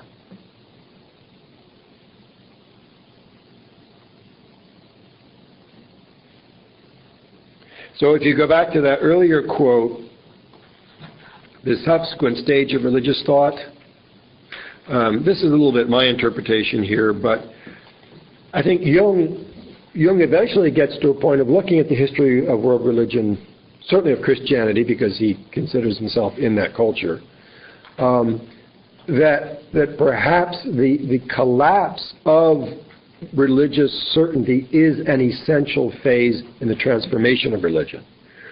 Where are we going? Will it be another Christianity? Will it be an amalgamation of other religions? We don't know. But our job right now in this period of history is to withdraw our literalized belief in the religious system, but not give up its metaphoric truths. And that may set the stage for another revelation that will carry humanity forward into a new period of history. We don't know, but he starts out very small, but he ends up very big, looking at the sweep of history. Barbara. It's too big, I think, but can you be more definitive about that last part, the terrible usurpation of power? Yeah. Because that's such a huge thing that often isn't looked at. The self-image, as we know it in dreams, is both sometimes a savior and sometimes a destroyer. And the advantage of having a good God that you idealize, which is the Christian error, is that it simply leaves all of that other aspect of the self no place to be symbolized, and what isn't symbolized is given free rein to enact itself. But the nature of the human being is that it's both light and dark. The error of our religious iconography largely is we only symbolize the light, which gives the dark a free hand. But if you are no longer idealizing authority or rebelling from authority, and you come in contact with the self in yourself, you're faced with both your goodness that the self symbolizes and the evil that it symbolizes. And it's very easy to get seduced by the electricity of that dark side, because it's power and pleasure. I just heard an astronomer talk about dark matter and dark energy. Yeah. They don't know what dark matter is, but they have some concept. They don't have a concept really of dark energy because it was just established or theorized in 1998, 99. And could that be that other side, that dark side? Carl's the expert here. Dark matter, dark energy. So could the negative side be the dark energy? Mythologically, it fits with the idea that because we ignore evil habit, we don't really know what it's doing. So mythologically, they fit together with our concept of divine right now. Yeah, like we don't know whether there's a literal correspondence, but there certainly is a metaphoric correspondence. But if we call it dark energy rather than evil, it kind of takes away that fear. Yeah, but it is evil. Well, it's dark. It's unknown. It's evil. And it's something unknown. Yeah. It's evil. Yeah. Very powerful. Well, it's Auschwitz. Mm-hmm. You're going to say Auschwitz is dark? Mm-hmm. No, it's evil. Mm-hmm. And both of those are polarities of the self, which you don't have to face as long as you are in an idealized relationship with an external authority, external image of authority of God. Okay. On a personal note, I have a real fear of that fear of evil. Good. Evil to me just makes me want to flee, is what I do. So if I can wrap it, just like it was a fairy tale, with the word dark energy, then I can come a little closer down. And then you sanitize it. And then go back. Well, just even get close to it, Gary, rather than... I'm not sure I'd want to get close to it. I don't really want to get close to it, but I think, once again, we can't unless we have some sense of opening to its even being there. Then what I'm understanding here is that we can't be balanced. We have to allow its nature to at least be there. I don't know. That's not coming across. I don't know what to tell you other than the images that the dark side of the self is cast in are evil.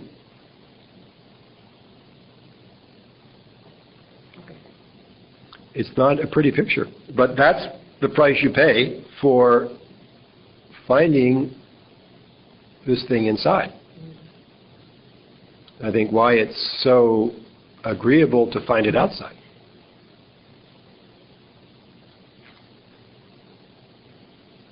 Well, it's interesting to go back to this connection between our worship of money as God.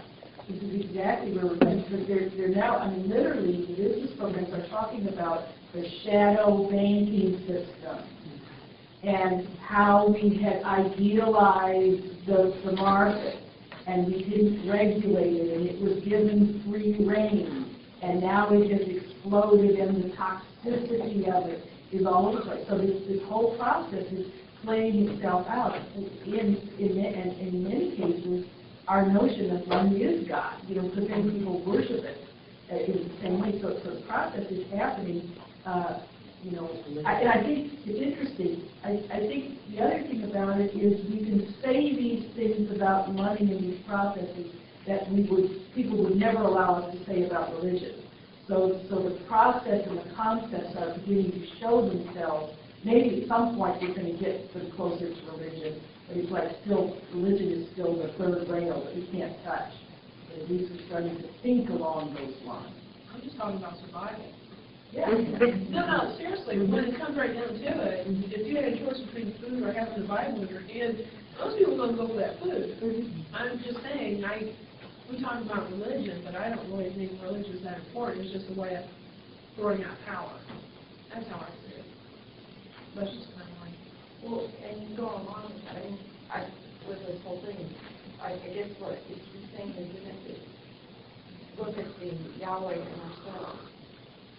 And that's we need to shift the power somehow. Power, Right. And somehow bring forward whatever, taking the baby in the bathwater out of that, bring it forward. And but also watch how we use power. How I mean, to rein that power in, to become conscious of it, and to not let it go unguarded, because we use money in exchange for things that we need. And so, yeah, I mean, you know, you've got survival energy of the DPFS stuff, you know, and involved with that exchange. But I guess that's what he's saying is we need to find that Yahweh, the evil in us, and see how we do it in our exchanges, and how we use money and power, and kind of redeem it to where it's not only conscious, but we're not letting it run rampant. He's talking about purifying that, kind of purifying our thoughts. I mean, because where I see where we are now with religion, it's all about power and money. I mean, it's all about control. That's how I see it. I don't see it as it's really enriching my inner soul as much as it's trying to capture my valuables. I'm just saying that's just how I feel about it. Is he saying, are we shifting? We need to shift back to the basics. We need back to the pureness of religion, which is the giving and understanding and compassion. That's all. I don't know. Probably have to bring the essentials forward. Where are the essentials? For the essentials, a relationship to this darker aspect of the essentials. Why do I want to have a relationship with the darker? It doesn't control it. Well, then that's back to the money then. No, it just seems like all this religion is like, I don't know. It is a lot of that control. I just think it's about control and power. It is today, because it's still Yahweh, I think. But I think that's what, that's what we see, and that's what we get angry about, and that's why we don't even want to participate anymore. But it is, we can see right through it. It's about, they want your money at church. I go to church, and it's about what can you do, and then it comes into the money, and then it's just all about money at some point. And then when you say something about, it's like, well, how are we supposed to spread the word if you're not going to provide us the money? Okay, well, Or pay the losses. Yeah, where are you living? It's become, I think it's coming up to it's an explosion point. Well, there's two things going on. Part of it, I think, is what you're articulating, Tina, that the old system has become a system of power because people have identified with their subjective experience, as we've talked about here. And that's got to go. We're no different than the Romans now. We really are. We're probably no different from the Romans. We just made a circle. And yet, you can't throw the baby out with the bathwater. Well, I have tendency to do that. And where Jung, I think, tried to go back to that tradition was to understand how did that tradition understand spirit. And then can we find a parallel in our psychological experience that's analogous to spirit? And that's how he came up with his definition of spirit. And that we also can't throw that out either. And once you begin working with that understanding within yourself, there is something in me guiding me forward. a whole bunch of things happen. You know, as I said, you've lost belief in authority. You realize that this God image that once religious traditions thought was outside is at least also inside, and it's not necessarily a pretty picture. And it also is very directly connected with matter. So as soon as you get into this question of religion, you end up with the question of the power of the material world, which is now coming back to us because we have ceased to believe in the old system. That's the price to be paid, and surprisingly, that's what we're talking about this afternoon. So I think we did a morning's worth of work. I guess we're going to have a little potluck, and we'll just sit around and chat, and then we'll pick up at 1 o'clock with the heavy stuff again. Are you ready for phase 2?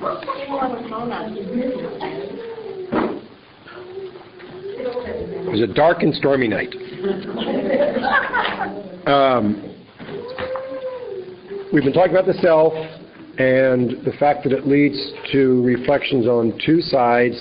What's the nature of religion and what's the nature of science? So we'll talk about the nature of science this afternoon.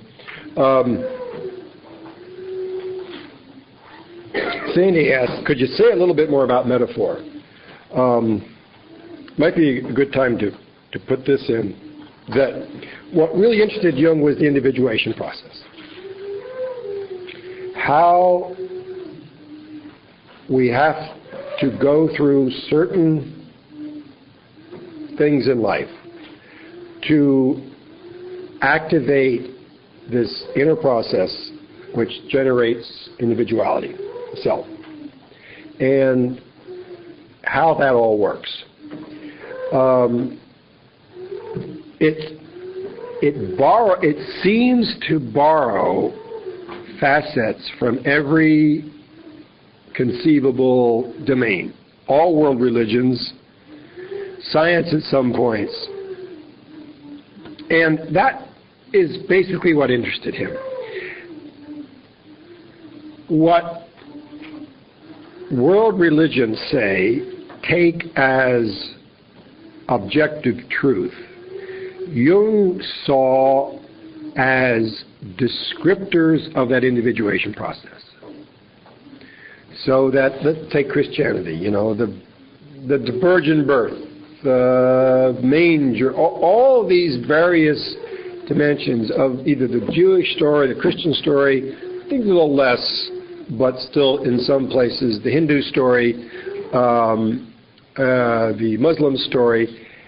He saw those images in the religion as symbolic of different phases of this developmental process.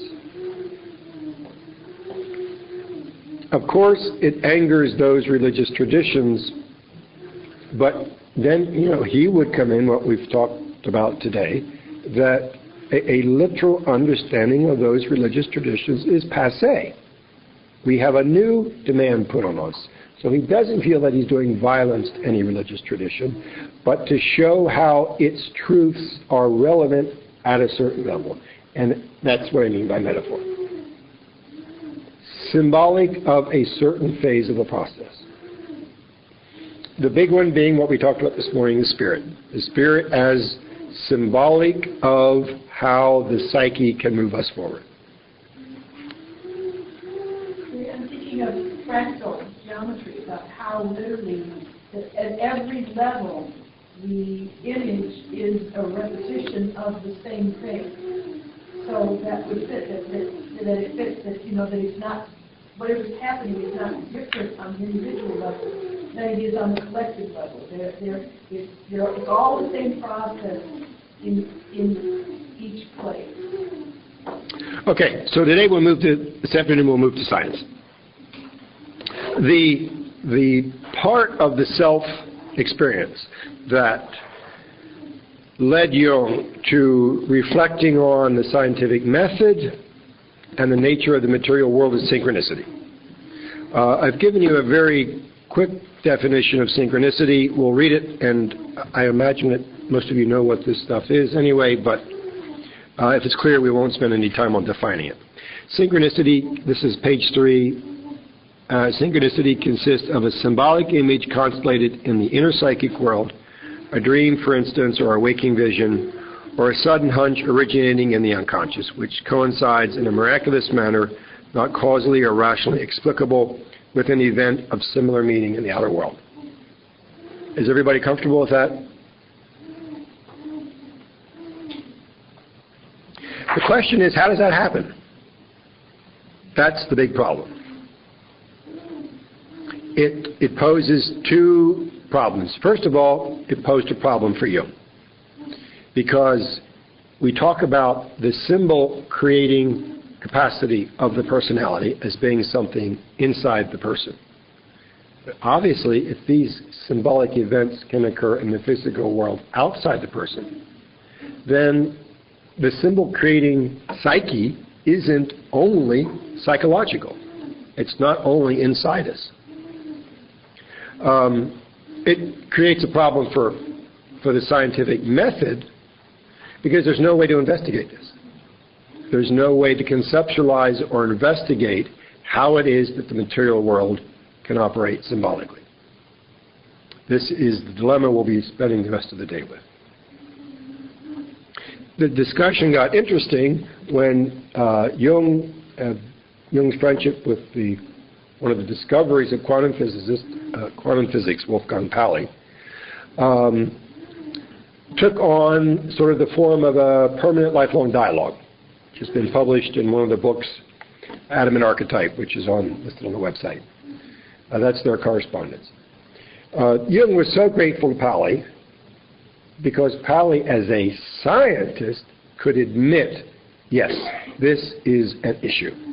Science can't explain this, just as psychology can't explain this. And that means that our ideas are inadequate and need to develop, both psychologically and scientifically. They really didn't get much past that. Acknowledging this is an area for research, it's a valid area for research, but we don't know what to do about it, but at least let's keep the question open. And I think what Pauli could offer Jung was the confidence to keep the question open without the fear of being called, as he has been so many times, esoteric or flaky or whatever. And Pauli was grateful to Jung, first because of Jung's help to him in his own personal life, and second of all, supporting his curiosity to delve further into what is the nature of the scientific method. The link, the theoretical link in science that makes this a fertile discussion is quantum physics. So Pauli says to Jung, how do the facts that make up modern quantum physics relate to those other phenomena explained by you with the aid of the new principle of synchronicity? So that on the psychological side, the phenomenon that they're trying to explain is synchronicity. The theory in physics, which for the first time ever makes it not completely ridiculous to explore the phenomenon of synchronicity, is the quantum action of the electron inside an atom. And we need to spend a little time on what that is, how those two relate. People know that stuff. A little time on that. If you go back to classical physics, everything was explained by causality. Everything that exists in a state that has been caused at one time or the other. True, we may not be able to measure and calculate all those causes. Why do I move my hands this way and not that way? But from the Newtonian world, all of that has had a cause. If everything is the result of a cause, there's no place for synchronicity. Synchronicity is a sort of strange aberration in the behavior of things. With quantum mechanics, all that changed. Try to make it very simple. If you want to, we can go into it more. But when you zap a gas with atoms, let's take neon. and you zap that gas with either heat or electricity, it energizes the electrons inside an atom. Those electrons will jump up a couple of orbital levels, and then they'll jump back a couple of orbital levels. And when they jump back, then light is given off. That's how light is produced from a heated gas. The conclusion that was reached, however, is that when that atom is bombarded with energy, there is no way of predicting the way that electron will move in the energized atom. It seems to move on its own of its own free will. Statistically, you can say there's a 75% chance this electron energized from a lower orbit will go up to an upper orbit. You can say you can predict the probability, but in any given case, that electron, it may go up to that higher orbit directly, or it may stop along the way. And once it gets up there, it may fall back directly, or it may fall back, making little stops along the way. And so the movement of the individual energized electron is not causally determinable. It's not that they don't know enough to predict it, it's that it is unpredictable. So for the first time, this idea of unpredictability entered into mainstream science as a respectable feature of nature. So that is the beginning of the dialogue between Pauli and Jung. Pauli could realize, oh, this unpredictability of the electron, this unpredictable nature at the heart of the atom, leaves room for synchronicity, which we never had before, even mentally, because we thought everything was causally determined. We now know that things are not all causally determined, that there's a sort of random activity in the very microscopic level of material world. And so Pauli could, and I think was one of the first to really entertain, oh, here's the link. Unpredictability in the atom, apparent unpredictable events in synchronicities. Maybe that is how there is some link between what Jung is saying about synchronicity and what we're seeing about the movements of electrons. Is everybody okay with that?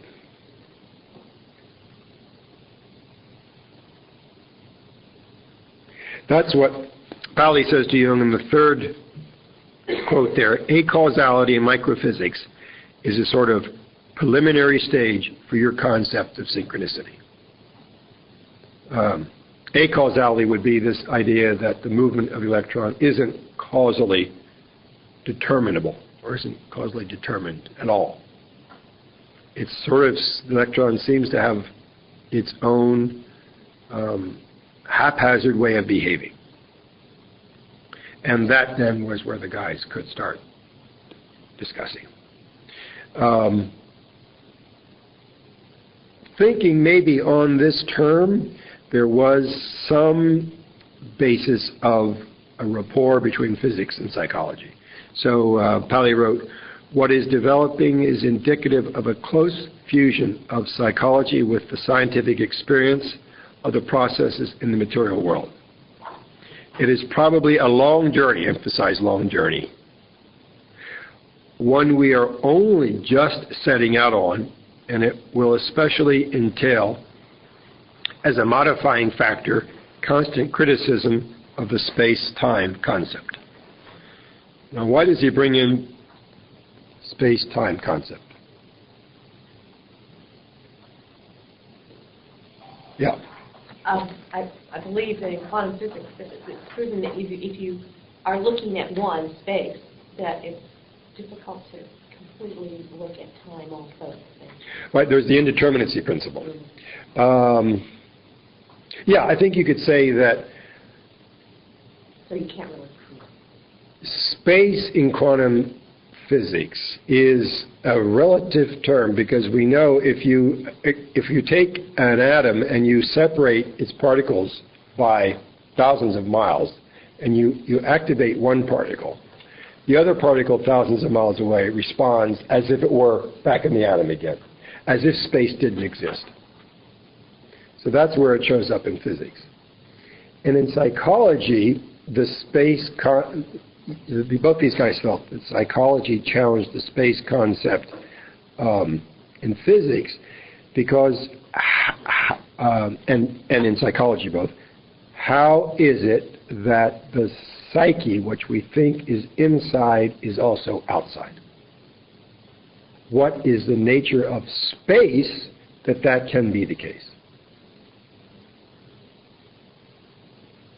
There's also the issue that time in space-time is only one-dimensional, and whereas in synchronicity or other things happen can happen in a order where something precedes something else, like it happens at the same time or out of sequence of time, and the space-time concept does not allow for the movement of time anyway except forward. You can have a dream first, and then the event happens, as if to say that the dream was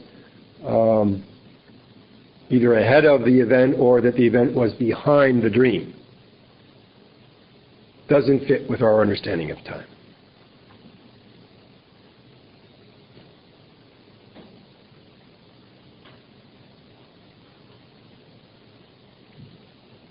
And the fact that this discussion is occurring at all, they regard it as possibly synchronistic.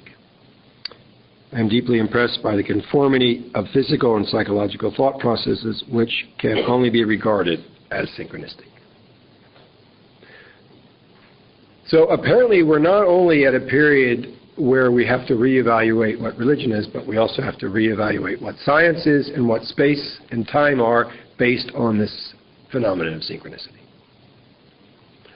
As I said, they didn't get much past that, but they spent their correspondence trying to refine, restate, re-examine these questions. I don't think we know what will ever come out of this, but I probably could say as a scientist, well, these are facts. And they're facts we can't explain, and the growth of science has always been taking account of facts it didn't have the capacity to explain, and then developing a theory to explain it. Who knows where this will go? On the spatial aspect of the psyche, some quotes referring to what I've said. The central structure of the collective unconscious, see where I am? Bottom of 3. Cannot be fixed locally, but is a ubiquitous existence. It must not be seen in spatial terms, and consequently, when projected onto space, it is to be found everywhere in space. I even have the feeling that this peculiarity applies to time as well as space. So we don't know where the psyche exists. And we don't know what matter is, that it can behave this way.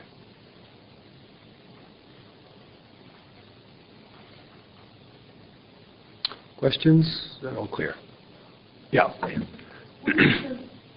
I even have the feeling that this peculiarity of time as well as space, does that mean that what is happening now has implications for all of time?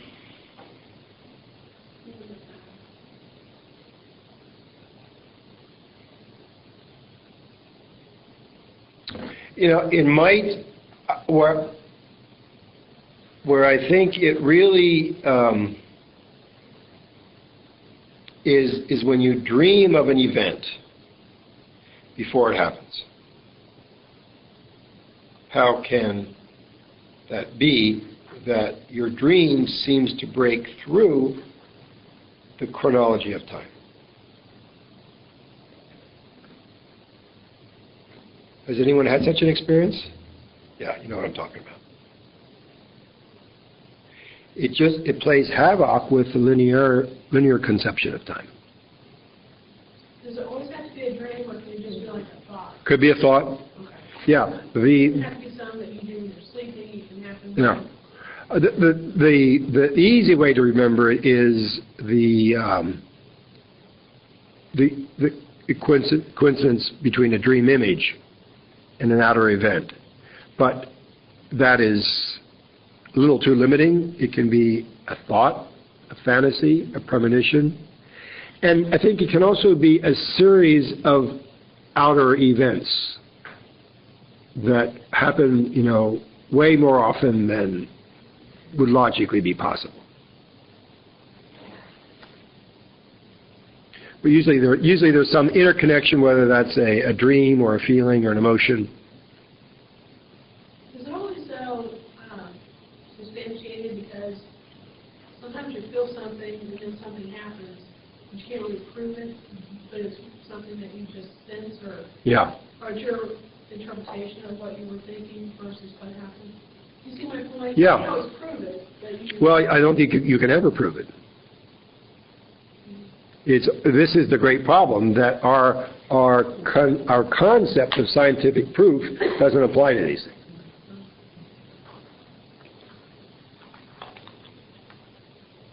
Yet, and so, a lot of scientists will therefore dismiss it. But Pauli knew these happen. And the word you use, I don't know whether you realize it or not, that's so important, is that it feels important. That's the distinguishing characteristic. It feels important. So if you're going to take account of people's emotional life and take account of it seriously, you're forced to deal with this concept. So we kind of get to it by the back door, simply by knowing what it is that moves people's feelings.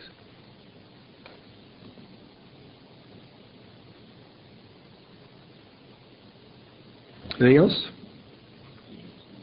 Yeah. I was going to say, in Native American and paganism kind of thing, a lot of times we talk about having animal totems. And I find there's times when those animals will show up. Physically, they will, certain hummingbirds will come in, a fox you may see on the side of the road or stuff like that. And if you see this happen more than once, you think, well, there's some information coming here. Yep, that's it. I remember when I was in training in Switzerland, I lived at the top of a hill just in the outskirts of town. And there was a road that ran along the side of the woods. And I bet I had 3 dreams of foxes in about a week. And I would jog up there. The next week, a fox would when I start my jog, follow me the whole way and follow me back. Yes, if you're a Native American, you call that a totem. Of course, the fox is Mercurius. Mercurius is our patron saint. Now, Native American societies will base their entire social fabric on this fact. You go out, the kid goes out for his vision quest, and very often either the dream or the animal that approaches them first defines their role in the community. And so it's another principle, I think Jung calls it another principle of connectedness, which up to now we don't have a way of explaining, too easily dismissed. But you can see societies that take it as the basis of their social organization. And certainly we try to help people understand its meaning in their personal life. Yeah. Gary, is there any correlation between how these events or occurrences would happen with certain people? I mean, would it be that, like with you, you'd see the animals mostly, or somebody else would have dreams mostly, or somebody else would have more symbolic imagery rather than more? I don't think so. No, but the idea is somebody get it anyway. Not so much that it might be, but I don't know if anyone studied it. Not so much what forms these show up in, but when they show up and how they move you. And when they show up is often when you're wrestling with questions of the self. As if to say then suddenly the whole world becomes a dream.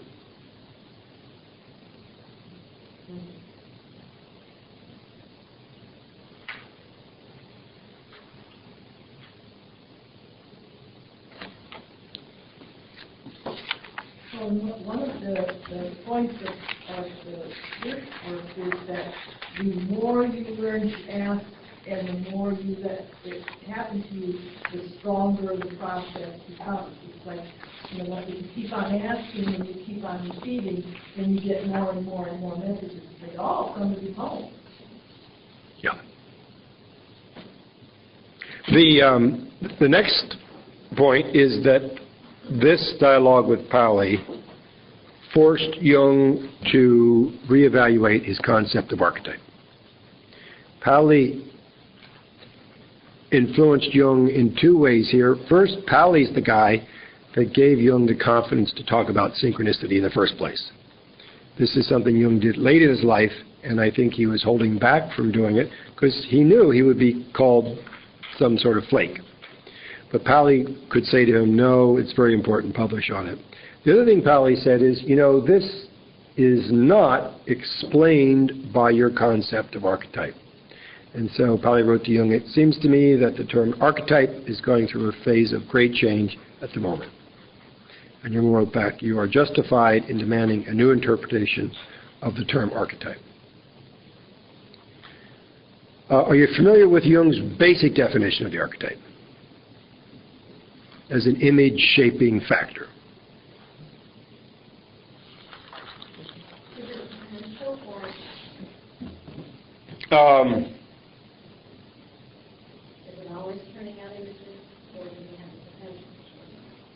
Yeah, that's probably a little more accurate.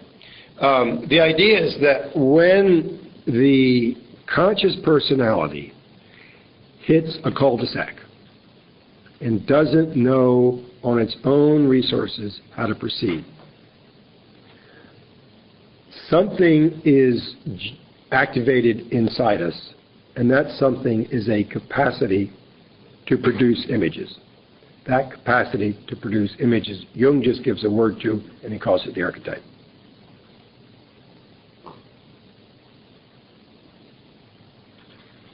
It is a structural predisposition. It is not an image, but it is the process of producing that image, which is generated when we hit a wall, and what is generated is the image that, when understood, will represent an understanding that gets us past the stuck spot. Sort of an internal feedback loop. Does it hold energy? I mean, is it a form? Kind of like that? The way he talks about it, it's a form. Yeah, it's energy can come in. Form, and then it is activated by energy, which would normally flow into life, but doesn't because you're stuck. And then, thus activated, it generates what you need to know to get to where you're going. See, it's very close to the idea of spirit. It's not also the energy produced. No, and it's not. He is not so clear here, but we should distinguish between an archetype and an archetypal image. Well, that sounds very nice. The problem is, what's it have to do with synchronicity? Apparently, the archetype must also reside in matter. How else could the material world operate symbolically? How did that fox get there? So Pauli forced Jung to reevaluate what he'd said, and at least publicly express that this business of archetype is way more complicated than he first thought, and that archetypes somehow, in a way we don't know, extends into the material world. So that the material world can be just as symbolic as the inner world.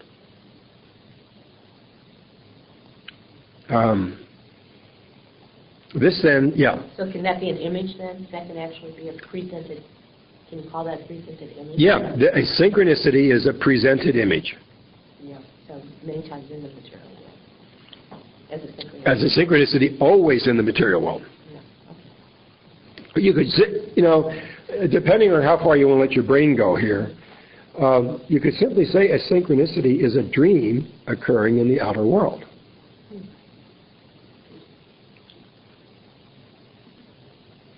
I don't think that's incorrect. It sounds so crazy because we have no way of conceptualizing. Okay, it doesn't always have to be like material, like an object, though. It can be a material dream aspect, right? It can be a material, it can be not hardcore materialized. Can it be just a pseudo-material? What's a pseudo-material? Well, it's a sense of almost like a projection. Oh, like a vision, maybe? Yeah, almost like a kind of a projection or something that's kind of I don't know not what to say. quite materialized to the degree of a hardcore materialized box. What he wants to talk about is basically material. The other place he feels that this occurs is possibly in disease. Disease. That just as a synchronicity presents an image in the material world, possibly the body likewise conveys an image in this disease. The clearest I've ever seen this was an absolutely workaholic physician who was diagnosed with a melanoma in the shape of the state of Florida. See, he could have dreamt of Florida, but his body became the Florida dream, except it was a disease. But the body doesn't care, disease or not disease. It just, the material world wants, I mean, I realize I'm speaking,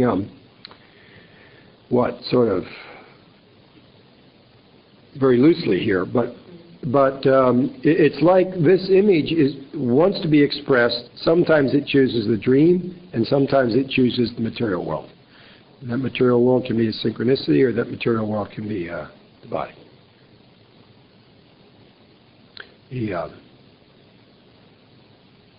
Some of you know Anne McGuire's work. That's really how I got interested in this. The story she tells is, have I told you this about the frown? Some of you have heard this. Not everyone's heard this. I think this happened before, she's a dermatologist in England, and it happened before she got into psychological training. And a boy was brought to her, and he had a big mustache of eczema or psoriasis, just like this. And she said it made him look like a frowning clown. See, there's the image, a frowning clown. So she had to ask herself, why is this boy frowning? And she found out, to make a long story short, that there was great mistrust between the parents, and the mother suspected the father, I don't know rightly or wrongly, of unfaithfulness.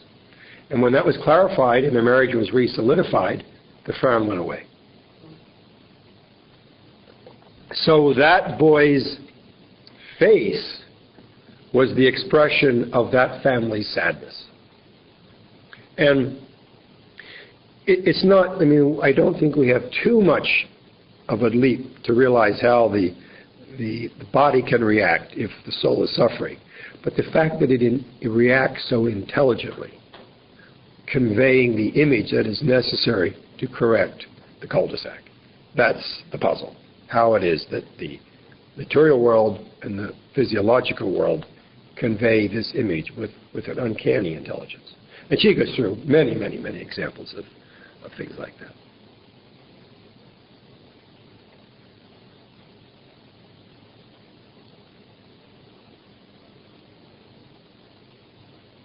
It's cul-de-sac, it's like a blockage.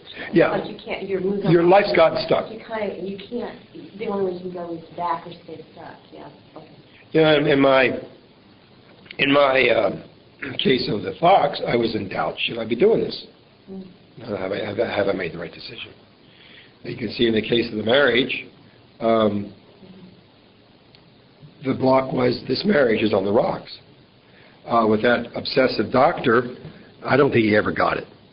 But he just did not spend enough time with his family. Yeah, no leisure. I met him, and he drove me nuts just talking to him. can't imagine living with it. Major type A. So the image, not related only to the dreams, but to the body. There's a whole world of research waiting to be done there. Not many have done it. McGuire is one. Marion Woodman, I think, has tried to do her part in that.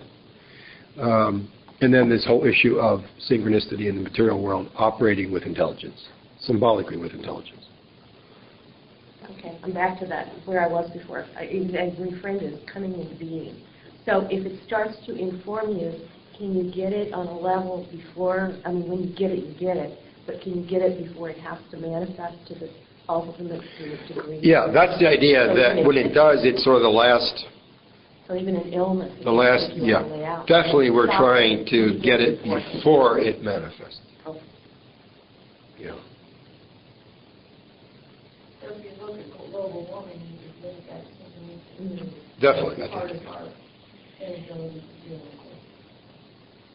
I think you can look at, then the question is, where do you draw the line to what's a synchronicity and not? I would say global warming is, I personally think the war with Islam is synchronistic too. That it's got a message. And that's why it's, I hate to say that's why it's occurring, but that's one level of dealing with it. Because you haven't said World War I and II were the synchronistic events to try to express the spirit is trying to Right. Right. Right. Well, you can only face something. One of the things that Anne McGuire talked about being a dermatologist, she said that she discovered that things that were happening on people's skin, particularly on the face, had to do with ego stuff because they had to look at it in the mirror. And that's one of the things that synchronicity does. It manifests so much that you have to look at it. You have to face it. And it becomes then the dialogue. In other words, it's there and you're here, and then there's a capacity for something to start moving back and forth. Until there's the other, there's no capacity for dialogue. Yeah, the key then is to absorb Yes. the image that's being conveyed.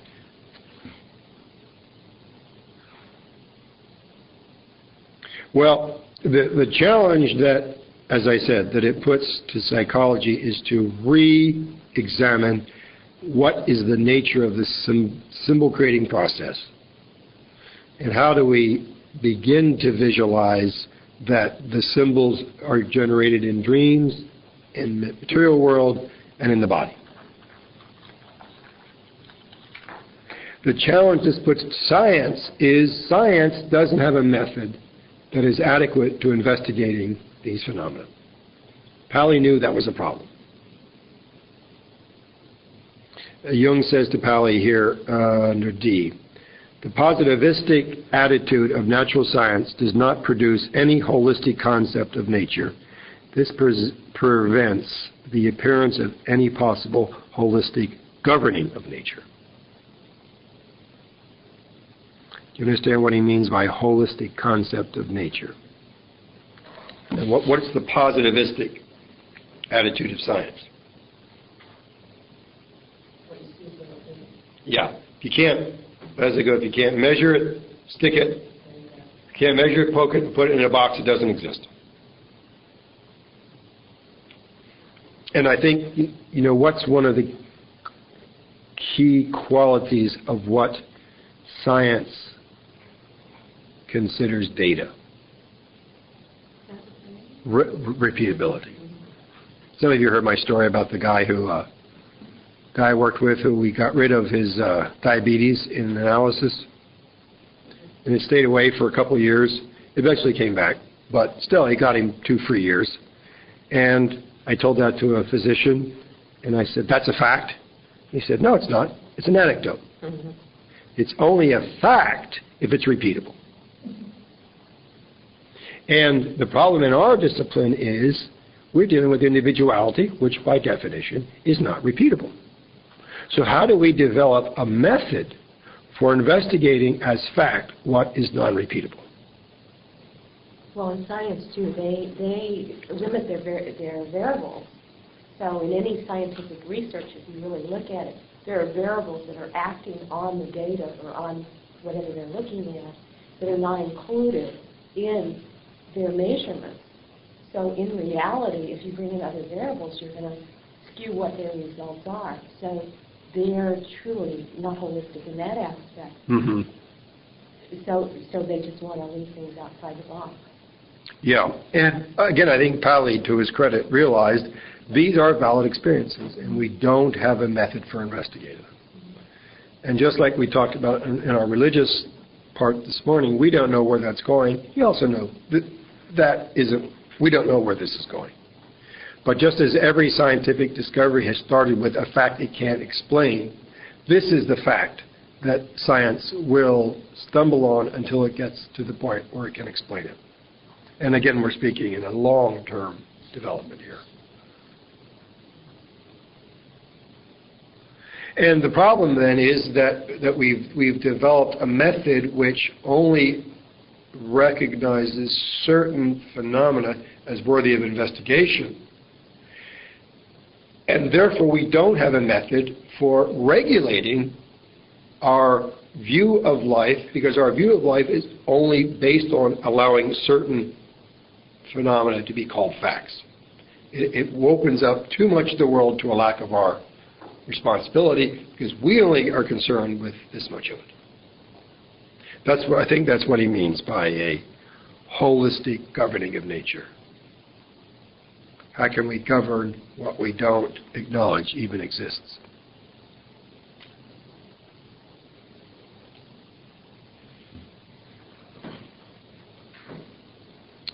On the time bit, the idea of absolute knowledge is connected with the problem of reversed causality, the future event as a cause of the past one. So we're looking at situations in life where it looks like something bad is happening, but when we stay with that experience and try not to deny it or just whitewash it away, later down the road another experience happened which is a positive development, but it would not have happened had the earlier experience never occurred.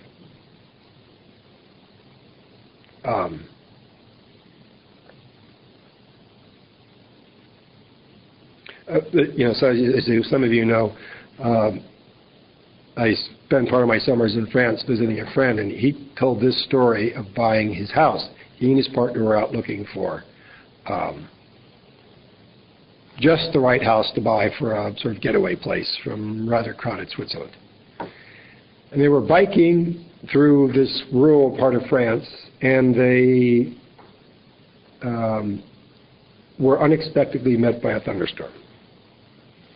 So all they had was their bikes and their clothes in the back. So they saw a sign that said, rooms for rent.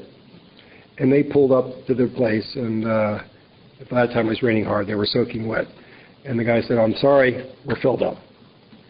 But I'll call around for you and get a place." So this fellow called around and said, "Yes, I've got a room for you at such and such a hotel. It's about a half mile up the road. You'll make it." So they biked to this next hotel and knocked on the door, and the guy said, "Well, we don't have any rooms. What are you talking about?" And the guy said, Didn't so-and-so call?" "Yeah, I called, but I told him we didn't have any rooms." He says, "But don't worry, I'll get a place for you." So he gives him yet another place. Same story. Third hotel. So the third guy finally says, I know one place that they will surely have a room. They have a custom in Switzerland called a gîte, in France called a gîte. There are hotels which by law you can only rent for a week at a time.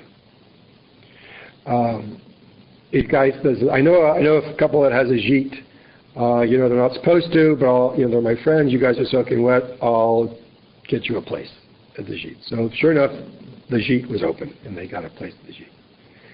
And finally got to run off, got a good night's sleep, got a good meal. I got up the next morning, and we're walking around, And my friend just had a funny feeling to go to this certain part of the village, and there stood a beautiful house. And ended up striking a conversation with a girl in French through the window. And turns out the girl was English. Pretty soon they switched to English. My friend's English is his mother tongue. And the girl said, well, what do you do in this part of the country? And he said, well, we told him a huge story. And then we're kind of looking for a place to buy. We don't know. We sort of let you get. We like this area. And the girl said, well, come around and talk to my dad. Because then the dad's an Englishman, was married to a French woman who just had passed away, and the house was up for sale. Not on the market yet. He bought the house. See, had those things not occurred, he would have never gotten that house. So did that house waiting there in the future retroflect back and arrange these events to get into just that jeet next to just that neighborhood in which this beautiful house would go up for sale? It wasn't even on the market yet. That's the kind of thing that they're talking about. How do you explain that? We don't have any method. Science has no method for understanding this kind of time warp business that you get into when looking at these relationships between inner and outer events. And is that somewhat covered by attractor science, in the whole quantum science part? That I don't know. You want to try and explain that? Well, it's kind of like that whole thing about the house. He put, it's a thought transference almost. He put the intent or the desire out there so there was an energy field that went out, and which coalesced with perhaps somewhat of the vision of what he had in mind and what the house, resonated. So there's a dual resonance there. And somehow or another, bringing those two together under our sense of time. And so attractor side is something that resonates with other things. And, it's a quantum physics concept that they bring each other together. It's like, there's the positives attract and negatives reject or whatever. So it's the whole energetic coalition. It sounds as good an explanation as any. I don't, It doesn't over time in our life. Something else is going on in time. That's the problem, which we don't know how to explain. That's a good explanation, but who knows? Attractor side. ATT. Yeah. Just tractor. No, a tractor. No, not that. Not a John Deere. A capital. Yeah. No, it is a tractor. It looks thin and so. Yeah. It was what, is it Mary was talking about multidimensional time, concept. Mm-hmm. What all these guys were doing was looking at this stuff and saying, we don't know how to explain it, but let's stop sweeping it under the carpet. These are valid phenomena that we need to begin to try to conceptualize and explain. Nobody's saying they've explained it. And the other idea that comes in here is absolute knowledge.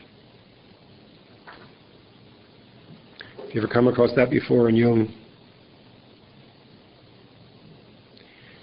Well, you get reverse causality, right?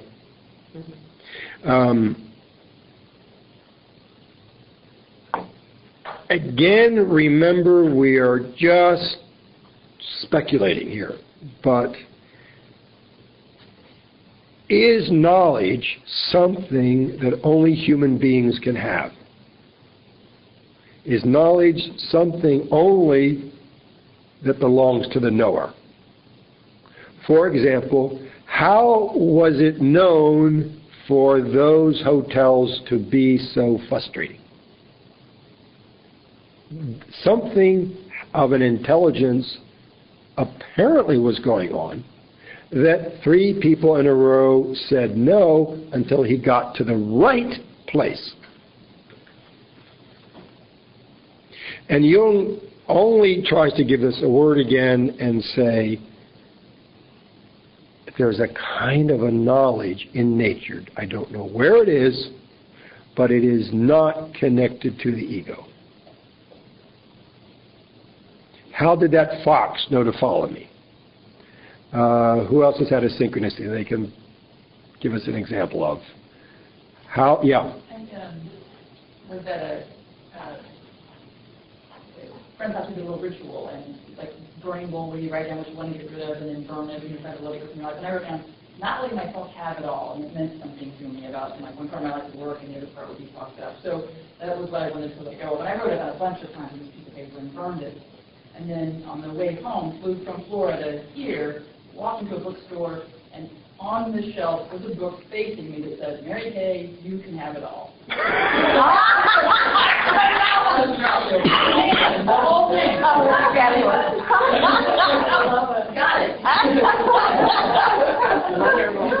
Boy, that is perfect. It was like, I mean, it had to be like black and white, like this language for me. I mean, like, God's like, hello. How did that, it's as if we're asking, how did that book know to be there? Yeah. That is what Jung wants to give a word to and say there's a knowledge going on, put it any way you want, in between events or intermingle with events or at the base of events, so that the world falls into place at times in a way that we just don't know ahead of time, but once we see it, we know it, and then was that knowing there before it happened in that book or somewhere connected with that book? He calls it absolute knowledge. I love the concept so much because, today the philosophical trend of postmodernism says that there is no such thing as knowledge. There's only interpretation. But Jung is saying there might be a knowledge, which is apart from the ego. True, we know that through our interpretation, but that doesn't mean that knowledge is nothing but an interpretation. Jerry has another question. Yeah.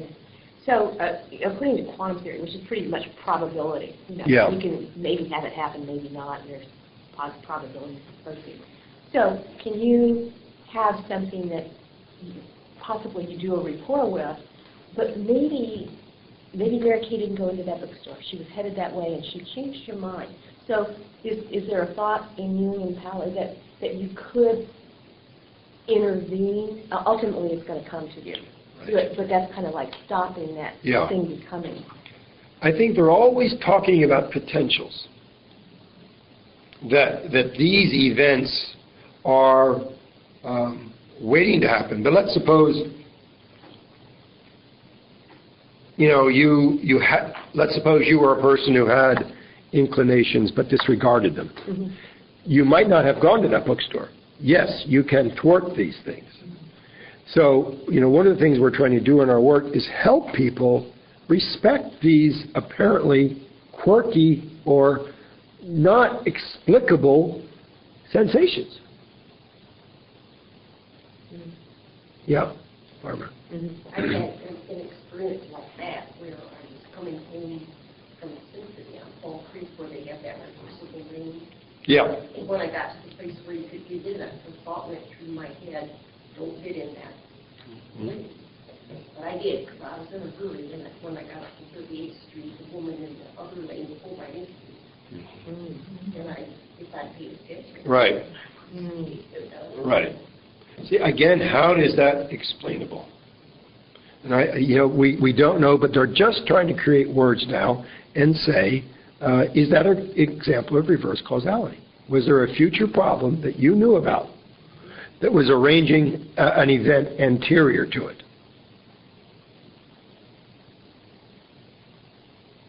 Well, that would explain when I was trying about others facing the end of life, and I'm the one who's been trying to say, well, now, stop all the interventions, and my sister through the nerves wanted to do all the interventions, but then when I was struggling with it and working through the emotions of it, then all of a sudden we have this thing where there was a friend of Jung where a panel meets together, and voila, here's a hospice nurse that I've known for years, and she used to work with my sister.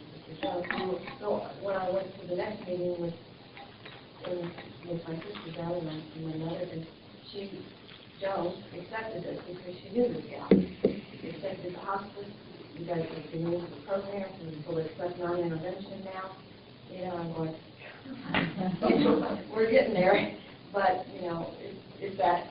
Absolutely. Once you're alerted to this phenomenon, which the rational mind says, oh, but once you're alerted to this, I think, through Jung and Pauli's saying, yeah, these are all valid things. They happen much more than you realize, and you're more likely to pay attention to the sentiments that allow them to happen. Yeah. Can you control it to make it happen, though? I mean, instead of walking through life and kind of thinking about it or kind of this and that, can you make it happen? You can ask. No, I don't know. No, but when you ask, this has been in my life very much, the more I ask, the faster it happens. And in fact, the message I got, the download I got from Divinity was, it's your job to ask. We're not going to send anything to you until you actually do that. But that was my personal thing. But I mean, literally, I do it, and sometimes the answer to the thing comes within less than an hour. And sometimes it's like the next day. So yeah. I mean, yeah, you can start asking. Everybody kind of think that way too? I would say you've got to be careful what you ask for, and the universe, to me, knows more about what you need than I do. And oftentimes things will come to me or won't come to me that I ask for. So I've been incredibly blessed, but I've kind of said, you just put me wherever you need me, which is something a little scary, because some really weird things occur. So I don't. You can go with it. You can go with things. Yeah, but you can ask, I think the process that I've seen is, if I can come up to a point and go, okay, here's some place where I'm struggling and I don't know what to do. That admitting, the letting go of the ego and the admission that I don't know how to proceed is a very significant point. And then I go, okay, I need help here. Send me some information. And I actually use a phrase, something like that, so to speak. It's the release of the ego, the admission that I need help, and the request for help, and then, lo and behold, it shows up. I think, I'll give an example, because I'll use this kind of idea often. So an example was, I was really wanting to get books on what I thought of feminine values. And that was sort of in my heart, and thinking about that. So I was out in Berkeley, and I had an appointment, and so, which I tend to do, I was an hour early, which was odd that I would be an hour early, but I was. So I said, okay, what am I to do? Where am I to go? And then as I was driving, I just started kind of paying attention. All of a sudden, when I stopped, I looked over, there's a bookstore called Gaia Bookstore, which I've never heard of. So I thought, okay, I'm supposed to go to Gaia Bookstore. So I turned in, I went in the parking lot, I walked in, and right in front of me was a book called The Fabric of the Future. It's a book with 36 essays on feminine values. I have it. So I think you can ask and pay attention and see what happens. And I can't say every time I do that I have stories like that, but I can tell you dozens of stories like that. And it doesn't have to be a big thing. Sometimes it's just a conversation. I'll be thinking about something and I'll ask for something, and that thing will show, a person will show up at the grocery store or wherever. And but I'm telling you, I'm aware, I'm paying attention. So. Well, because you have to say that, because have you seen those, I don't know, pictures or something, and when you look at it, if you really look closely, you let your mind go, you see what the design that they want you to see? I can't do that. Yeah, I can't do that. I mean, maybe once in blue moon, I did one time, I was screaming, yeah, but I can't, now Brown County had something in Nashville, and I would just look at all of them, and I couldn't do it. I can't always do that. And it was a book my grandmother was showing me, and I was like, Grandma, I can't see him. She was getting frustrated. I'm like, I can't. I just can't. No matter how hard I try to clear my mind, I can't. So that's what I was trying to say, because some things have happened. I understand, I can relate to what people are saying about things that happened. It's kind of personal, but what I'm saying is, in general, I don't see how, I can't seem to call it. I can't seem to make it. Practice. I mean, these are skills, it's kind of like if you've never been on a horse, you don't, if you only go get on a horse once every 10 years, you're never going to get any better. But all of these things, it's like anything else. It's something that you have to practice and then just see what happens. You start doing it, and then you notice what happens. I would say just be open to things. You're here, you are here at this group right now, to get some ideas. I'm not quite sure how I want to say it, but I also believe that things appear to you when you need to know them. And you get them from the strangest people. You'll get it, or from people, from places, from animals.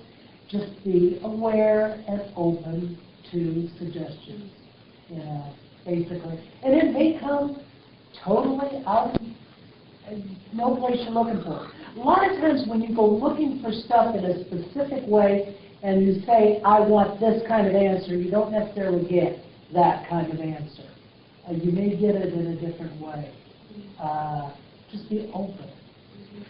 And don't expect. Well, shall we be open to a break? And we'll come back in about 5 minutes, and we won't be long to finish up. Well, I was, when we were talking about archetypes, more than capacities of the images, Yeah. I was still thinking of archetypes as also, like archetype of father or something like that. So I'm kind of a little... Yeah, it's not pure usage. I know Jung does it. He does it all the time. But then he himself criticizes himself for doing it. Maybe it's like father or goddess or the orphan. So I'm having trouble. You think of them as images, but they're not. I have some, like the content, the real content is more complex, but it still seems like it's not just the capacity, it's the capacity of certain things. Capacity of like, you know what I mean? It's the capacity for response. I guess I can't divorce it entirely of content. And it sounds like what he was talking about. It is divorced. I guess that's, yeah. Well, you can find plenty of places where he doesn't do it. Exactly. You can also find places where he criticizes himself for not doing it. Was that a later development? It's just sloppy, I think. So, okay, I'm feeling just slightly confused in it. So you're saying he doesn't use terms like father archetype? No, that he contradicts his own standards. Mm-hmm. So in the purest term, there is a formless energy. It's energy of potential. And the archetype... No, I would say it's the structure of energy. Well, right. And the structure is what the archetype forms. It's the structure that is coming through the determined form. In other words, we should distinguish between archetype and archetypal image, but we don't. We should. He doesn't, but he should. It's not a structure for a particular archetype. It's just like a human structure. Right. Right. And not a structure. Right. Because the challenge is that it can show up over time across cultures and look very different. Right. And the same. Right. But it carries the same psychic charge. Exactly. Right. But so you can't always recognize it by saying it always comes in this form. Right. I guess where I got to, because I think like for scholars, how do you introduce father in a father image? And he's saying no, it's not even that capacity. It's just a capacity to produce image.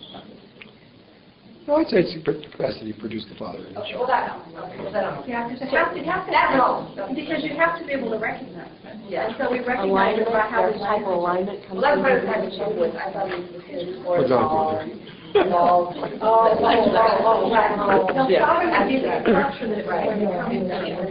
I've always thought of it, but I just thank you for helping me to appreciate that. Yeah, He is not clear.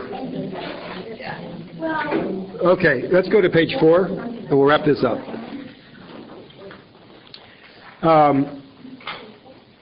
We're looking at what synchronicity challenges in psychology, and we're looking at what synchronicity challenges in science. And the last point I wanted to make is in the middle of page 4, I think, which kind of sums this all up. Hallie writing to Jung, we had basically agreed in the past on the necessity of a further principle of interpretation of nature other than the causal principle. We know there are things going on that are more than causal, but we don't know what that is. But they're saying, let's at least admit it exists.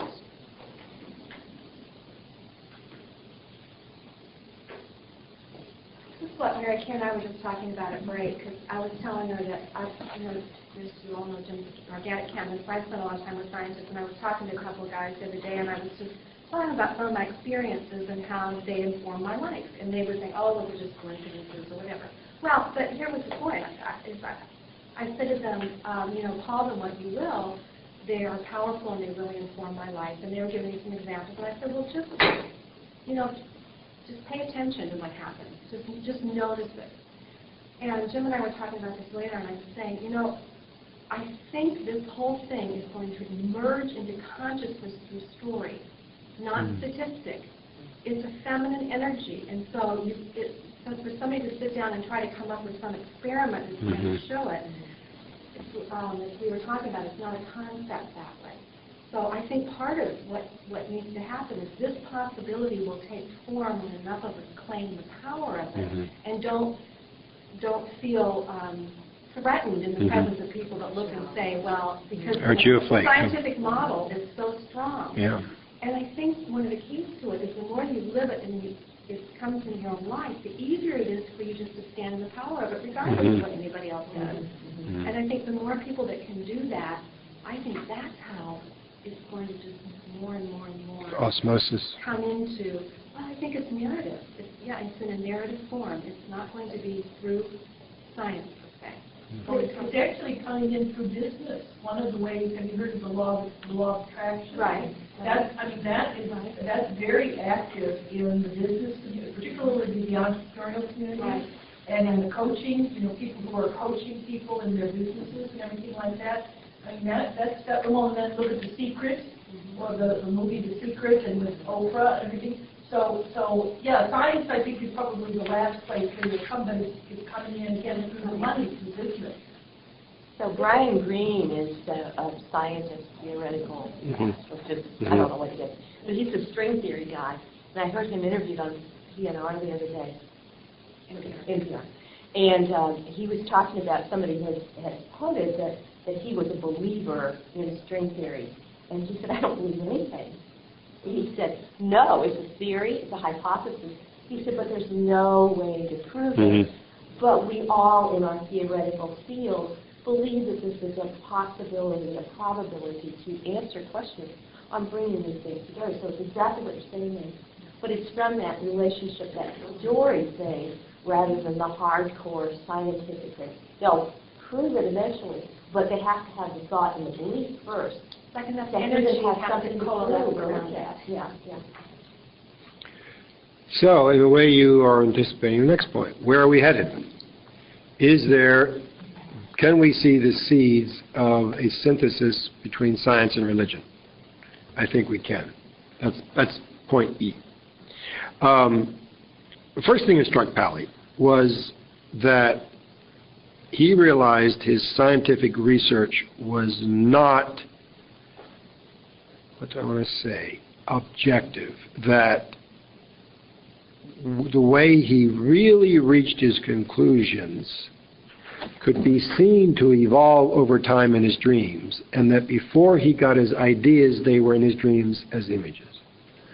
So he's trying to link up now, for the last point, that image and science are not two separate things. We think, science is carried out by the analysis of data, which is, of course, not untrue, but what he found is that his dreams were guiding him through that data to form the theory first appearing in his dreams as an image.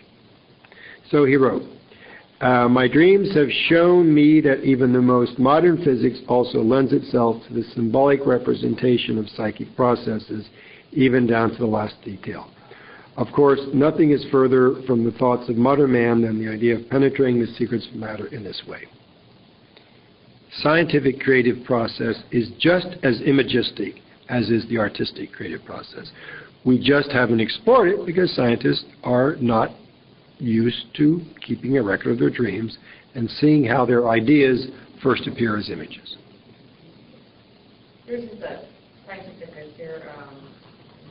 science guy, Carl Buber, and he said, one of the most important things you really have to distinguish how people get their ideas in science and what they do with them once they have them. Right. Scientific method is what you do with them once you have them. But he talked about how, what's the thing he came up with?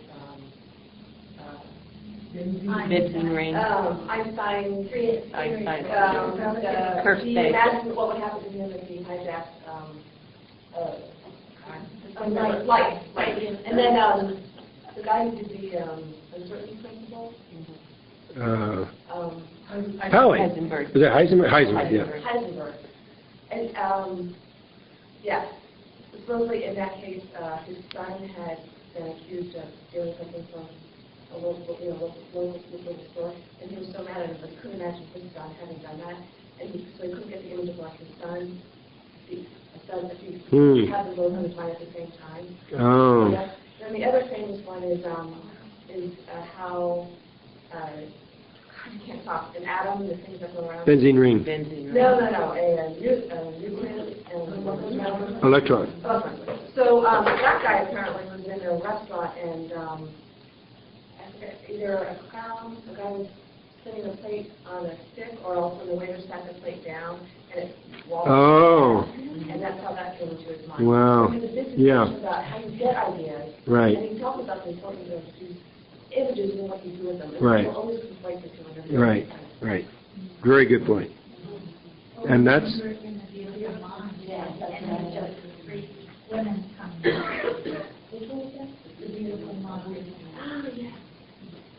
That's what he means by the background processes of the psyche. Second quote there, these background processes are not usually perceived, but I believe that they are always present in the unconscious. I myself know them very well from physical dreams, meaning where he could see his dreams paving the way to his physical theories. This language being interpretable both psychologically and physically, so as thus to obtain the psychological correspondence of the physical concepts. That science is just as mythic as myth. It first appears as images. And this next sentence, I thought, really has given me much time to ponder. Maybe the resolution of this science-religion apparent split lies in the recovery of the symbolic attitude. As he writes in the next sentence, I now believe in the possibility of a simultaneous religious and scientific function of the appearance of archetypal symbols. So that by reorienting ourselves towards the symbolic life, practically speaking, we'll realize that images can give rise to scientific theories, images can give rise to religious experience, and it's the same image. And we've got this whole distinction between science and religion wrong, as we don't recognize the imagistic dimension of science, and we literalize the imagistic meanings in religion. Well, and even, the big fundamentalists are religions of the book, of the written word. They're not the religions of pictures. I mean, they really have shut out pictures, and the more right-wing they are, the more literal. The exact is only this word and nothing else. So there's, which I guess is the science is the same way. It's only this thing and nothing else. So they're both operating from a similar small type principle. He says this is about getting to the archetypal source of religion. Oh, that's the complete title. Archetypal source of science. Sorry, this is about getting the archetypal source of science and thus to a new form of religion. So he's just trying to work with this split in a new way, looking at images as primary, and that scientific thoughts have images behind them, religious thoughts have images behind them, and maybe that's the route to some sort of synthesis. And then he says, my dreams actually make no distinction between laboratory and church. So he can be worshiping in a laboratory, or he can be doing scientific experiments in church. It doesn't seem to make any difference. So that's what Pauli said to Jung. What did Jung say back to Pauli in regards to I'm sure he would say, I agree. Agree. Yeah. Ditto. Yeah. Ditto. Here, Pauli was really helping Jung. taking himself out of power, himself out of his power and effect in the lab. Yeah, you know about the Pauli effect? He apparently, if he got near a laboratory, things would blow up. He was a theoretical physicist, not an experimental. He made a joke. It was a Pauli. And I guess even his train went through like Stuttgart or something when one of his students was doing an experiment. The experiment blew up just because he was on the train going through. So he only blew up the physical Physical evidence. Apparently. They knew when he was in the building, but they knew when he was... Oh, they wouldn't let him near the building when they were doing experiments. Yeah. Yeah, that's not a joke. He would affect things in the lab. Very destructively. I don't know what he thought. I think Jung thought, there's a problem there. There's a problem. That he had terrific resistances against. I really wasn't not part of our agenda, but just to mention, what Pauli said and what he did were two different things. He says these things, but I don't think he lived them. But at least we can have the words, and I think Jung appreciated the words. But he himself, in a way, he would say these things and then act in complete disregard to what he had said. I think that's where the tension came from. Persian was the the dream. Persian, That wanted to cut. So it was like his Persian was blowing up the thing. Absolutely. To say, look, here, I'm real, I'm here. And he really wouldn't pay attention. In fact, he would in word over a couple of beers, but over a letter, but he wouldn't publicly. Jane. Well, what I was thinking of is he goes up to the lab stuff, and the church, the church seems on the I would put it more to his own personal neurosis. So Gary, what did you or what do you think was blocking him from allowing this? Because he had an intellectual. That's a big question. $1 million question. His career. I think his career, his vanity, his careerism. He would be not the big shot anymore. He would be laughed at. He'd be a flaky supporter of. So it wasn't enough. It was still looking at his versus the other, his side versus the other. Rather than for him it was. Yeah, rather than and I guess for us it's a little hard to imagine, because today it's not, this is no taboo, plenty of conferences, but I guess in his time it was taboo. So that goes back to what you were talking about before, way back here, about that whole thing about the not looking to the either the scapegoat or... Yeah. Oh, he was major into power. Yeah. So. Major into power. He was an asshole. I mean, to be crude about it. He really was. But his words and some of the support he gave Jung, I think, was indispensable to Jung. And Jung put up with the other stuff because he saw the seeds of genius, which unfortunately never flowered. In this regard, they flowered in the strict scientific sense, but they never flowered in this way. And, I think it's a great loss that they didn't. Okay, a couple more points. I hope that I can bring alive for the public the collision between the magic, alchemistic, and the new in the 17th century scientific way of thinking, a collision that I believe occurs on a higher level in the unconscious of modern man. There was a time in the development of science when the non-rational was not excluded, just at the birth of science in the 17th century. And Pauli felt that in some way we had to go back to that time and recover what we once called superstition, divest it of its hocus pocus, and try to see that it has some element of truth. This whole idea of magical thinking, this other connectedness principle that we're calling synchronicity, was at one time not totally discarded. And the bottom line is, as we've been saying, that we're headed hopefully towards a new worldview. And Pauli characterized that worldview as based on the psychophysical problem. Psychophysical problem is, how do we understand the unity between the physical world and the psychological world? How do we understand synchronicity? How do we understand the fact that some diseases can be at least helped, sometimes even cured, through psychotherapy when their meaning is understood? How come others cannot? What is going on in the relationship between, you might say, the mental representation of experience and the body and the physical world? That's the psychophysical problem. That's the great challenge that this material puts out. And Jung says in the same vein, in the unconscious, the third is preparing itself and is already starting to neutralize the tension energy that comes from the opposites. The associations you make with regard to the psychophysical problem are on the right mark as further example of opposites, psyche and body, that are suspended or invalidated in favor of the third. In other words, that there is another point of view trying to be born in this time, one that both can recognize the religious dimension, not literally, but subjectively, one that can recognize that there is this strange link we don't understand between the psyche and the matter, and to come up with a worldview that can contain both at the same time. That, perhaps, is the challenge we're facing today. Where do you see that happening? Do you see the third showing up? I think you only see it in dream images that suggest a synthesis.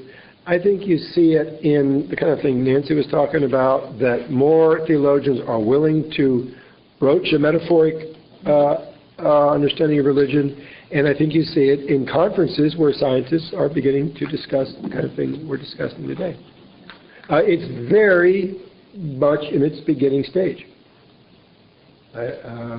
Jung felt it would be a 500-year task. Well, I suppose the whole holistic medicine is moving in that direction. And the interesting thing there, again, is the medical profession moved into that because the individual people were spending so much of their money on it, and the medical profession wanted to get connected. They didn't go there because they thought it was good. They went there because they saw the pot of money and they wanted access to it. And now, I actually had medical schools write that to me.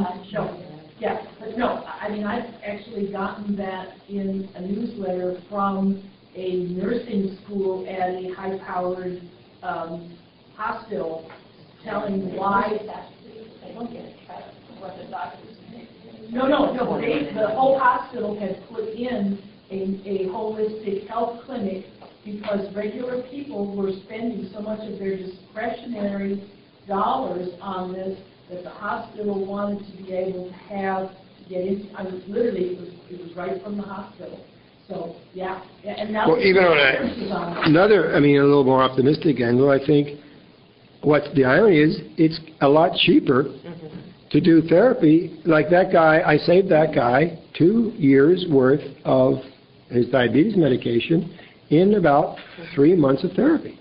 So it was just cost effective. Yep. That's not the reason I do it, but it really did strike me that that saved him money. Yep.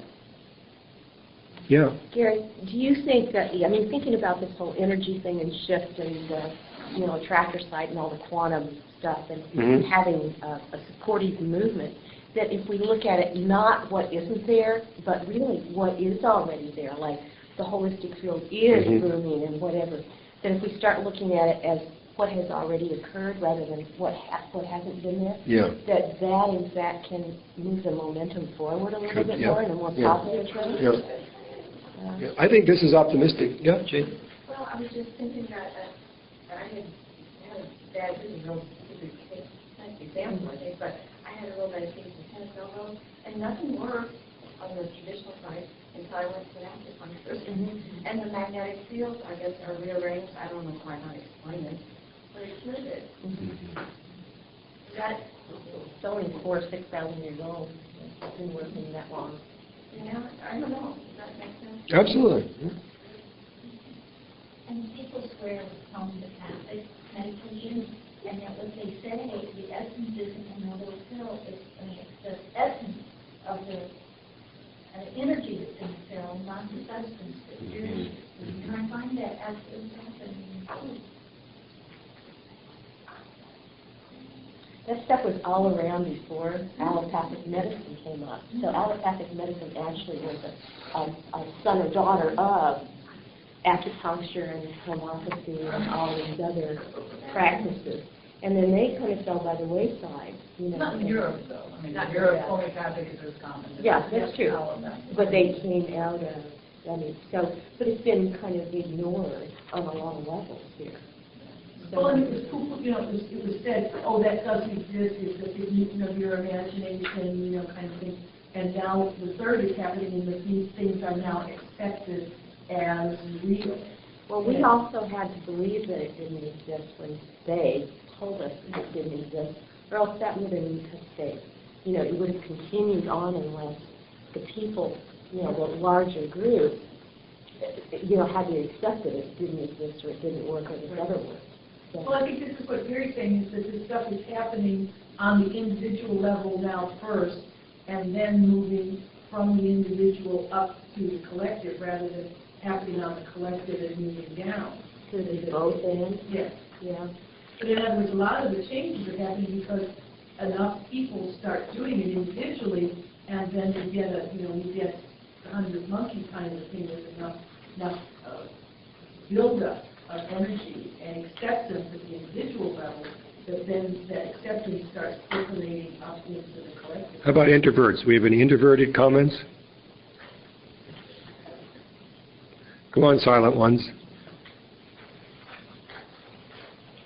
Point your finger. You shadow figure, speak.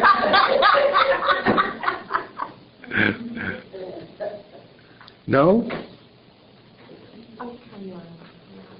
Well, talking about, I don't know, she might be caught outside. She might be. Because Yeah, Oh. that would be fun for her because those doors are locked. they don't So you can't. the outside sliding doors is triggering the You stuff. can't, Oh. yeah, she might be locked outside. That's right, and just shot it in, it's lost, they locked it. With the practice. Well, At the end. spirit matter subset. It's very nice of you to ask for the introvert input. It must be a balance. Thank you. Well, then say something. I just appreciate your managing. But do we have any extroverts still? Oh, my God. Don't call them, man, they're calling them in. Okay. Any other final questions before we wrap it up? Everybody unplug that bottle of wine. No, that's for me. That was metaphorical. Push. No, we do not allow false stimulated extroversion. Okay. Here's the bottle. Thank you. We're done. Oh, well, this is extra. Oh, you want to do that too? Yeah. All right. I thought you were done. Oh, yeah. In fact, I'm really interested, this next one on miscellaneous, I think is Well, these are miscellaneous. fascinating. And speaks around the book. I am not addressing myself to the happy possessors of faith, but to those many people for whom the light has gone out, the mystery faded, and God is dead. For most of them, there is no going back, and one does not know either whether going back is always the better way. To gain an understanding of religious matters, probably all that is left us today is the psychological approach. That is why I take these thought forms that have become historically fixed, try to melt them down again, and pour them into molds of immediate experience. The reason I put that in there, he really is talking to non-believers. And it's always important to remember. If you were totally comfortable in your belief, why would you be reading him? So he's speaking to the questioner. I say that because people say, well, you know, he's just trying to take religion away from people, and he's not. He's speaking to those people who've already lost it. And yet saying, don't stop there. I remember when I was in my training, my therapist said, well, what are your religious views? And I said, well, I think I'm an atheist. And she said, well, it's a good place to start. And that's really where he's starting. I think that's why it's so important that when you present a way of viewing that is not accepted or that people are just missing, that you stay in the power of your truth and don't back down, because I think either you get this or you don't. That's what he said at the beginning, remember? You opened with that. When I saw that, I thought it's the same thing. And so, but I think the more that you're willing to own your possibility and just simply say, I can't talk you into it, but just pay attention. Notice what you notice. I think that's the way that people will begin, because gaps open all the time into people's experience. They open up as fast as they can. And so I think this is just an invitation to hold the gap open long enough to look. And then remember, remember when Jerry said or Danny said or whatever. But that's not always easy to do. I love this next quote. Edinger says it point blank. Of course, if one is not contained in a particular dogmatic creed, then that opens up the whole opportunity for the experience of the reality of the psyche. Does that make sense? That's not being identified with the tradition any longer. That's the fish getting out of the water. And we find not a few people who try to stay in that borderline interim position and have the best of both worlds. They dabble with psychology and still think they don't have to relinquish the comfort that the religious containment offers. But that's compartment psychology, in which the right hand is not allowed to know what the left is doing. If analysis is going to have any real effect, those two sides have to be introduced to each other, and then, as Jung says, the person is in the right.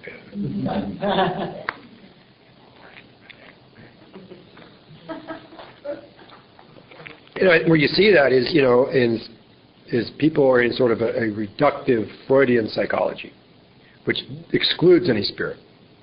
And then they go to church. So they get their psychology here and their spirit here. And what we've said is, that is based on an old worldview. There's only your experience. And if you are in a relationship to your experience, you don't need that church. And you don't accept an atheistic psychology, because your experience is putting demands to you whose fulfillment gives you the sense of the spiritual life. There's always cracking up when you do that example of Catholics all the way from church, and then when they start having their own experiences, they dream of that. Yeah, right. I've seen that several times. Unbelievable. Did you follow that? Yeah. No, they dream of a mass. They dream about being in a mass. I don't know if being part of the Well, they suffer from the fact that they can't go to Mass anymore. They can't stomach the church. It makes them sick. Yet they literally long for the Mass like you long for a lover. And they're sad. And when they're able to take up their individuation process and see what work is meant for them, and they participate in that life, that's the incarnation, you see. They get the image from their dreams of who they are, then they realize that in time and space, then they dream during the Mass, and then they're satisfied. As if to say the Mass has become an inner dimension of the way you live in the outer world. It's no longer something you do in church. But you can't get there until you have lost faith in the Mass. He says again, there's no such thing as depth psychology as long as one is contained in the church. As long as the collective unconscious is bound, so to speak, to the symbolism of a concrete, particular religious dogmatic structure, there's no possibility of experiencing it empirically and individually. So you're a fish in the water. So there's no depth psychology for those who are contained within a specific religious creed, because there's no need for it. Depth psychology has been born in the modern age because we need it. We've got to have it. And then, just by contrast, a person who I'm sure is a good analyst, I just don't care for the way she deals with this issue of religion and psychology, and she's got a position of professorship at Union Theological Seminary in New York and Ulanov. She writes in complete contradiction, as a contrast to the above quote, I include the following one, that's me. Now here comes her quote. The question of the relation of depth psychology and theology must include the perception that there is no basis for conflict or mutual negation because there is no precise common ground. So what could be further from the truth? That is a professor of theology at Union Theological Seminary. He was also a Jungian analyst. Their respective points of view shape their methods, attitude, task, materials, and images of truth differently. See, that's church dabbling and then dabbling with psychology.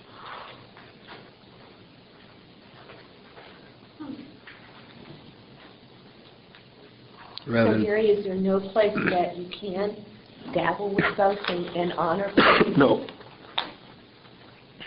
So there's never, it's not going to come together? It has come together. It's called Jungian psychology. Yeah, okay. In which we find our religious life consists in fulfilling the meaning of our imagery. And when we do that, we're living the Mass. Okay, but can you take it back into the Mass then? I don't know. It's interesting. It's a good question. Maybe. I think the great danger is as soon as you take it back that you're there as a substitute for your own development. I think it is possible that a community of people living their own process could constitute a second church, another church. I think that is possible. I don't see it happening, but I think it's possible. Introverts, speak.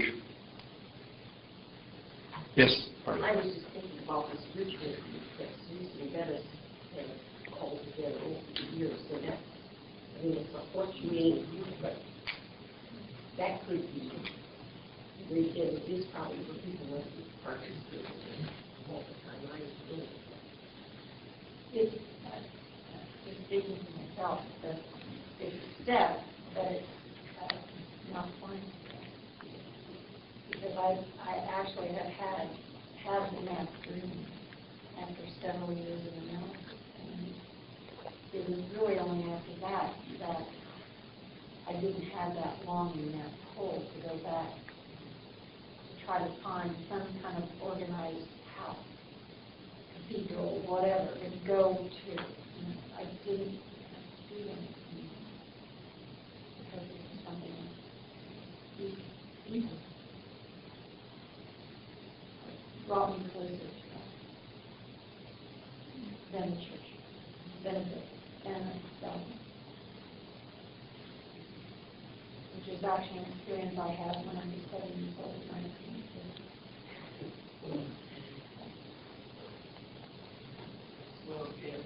Slow, learner. What was the experience? Do you want to say, or? No, I was in church with my mother. My mother was a devout Catholic at the day she died, and I had this experience which I can't even to this day verbalize, but I was something very profound happened, and I explain it now as between me and God, and it was between my first communion and my confirmation. That's what I think we know. Very nurturing tradition. Yeah. No, that was the whole point. He confirmed it, and he just went, oh, I thought, buddy, that's not it. You know, you should have whacked me in the face. No initiation. I had the same experience that I had 2 years before, or a year before, whatever it was. Yeah, it was a wake-up call. Right. And I was really, never had the same relationship with the church from that moment on. But it took me until I was 23 years old before I could even not go. Did you try to share that with anybody? What you experienced? Did you tell anybody? And they were confused. Well, not as a child. You can't really explain a visceral experience. Yeah. You get it, and you got it. Yeah. And then you have to look at it. Yeah. Well, it's up the body. It's not a concept. I did share that. Maybe can I ask, have you gone back to Mass then? Oh, I tried No. for years. But how about Leslie, since you found your own center in your own space outside of the church? I just wondered if you had an experience, a different experience. What, going to church? You go to church. Yeah. No, I haven't been for a long time. Another thing that helped me with closure was through the ritual group, I met with a woman who chose to stay in the church and work with whatever it was and work with them. So I said, I really miss going to community. There is that ritual that really, really touches me. And she said, well, I'm one of the, whatever, Eucharistic ministers is going to be a host at Christmas morning. Why don't you come?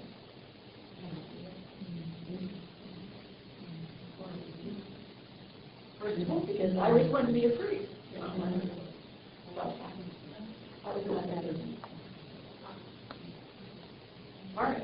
Thanks for saying that.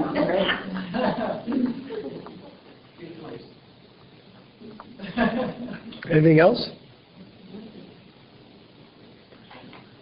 I will say we're finished. Thank you.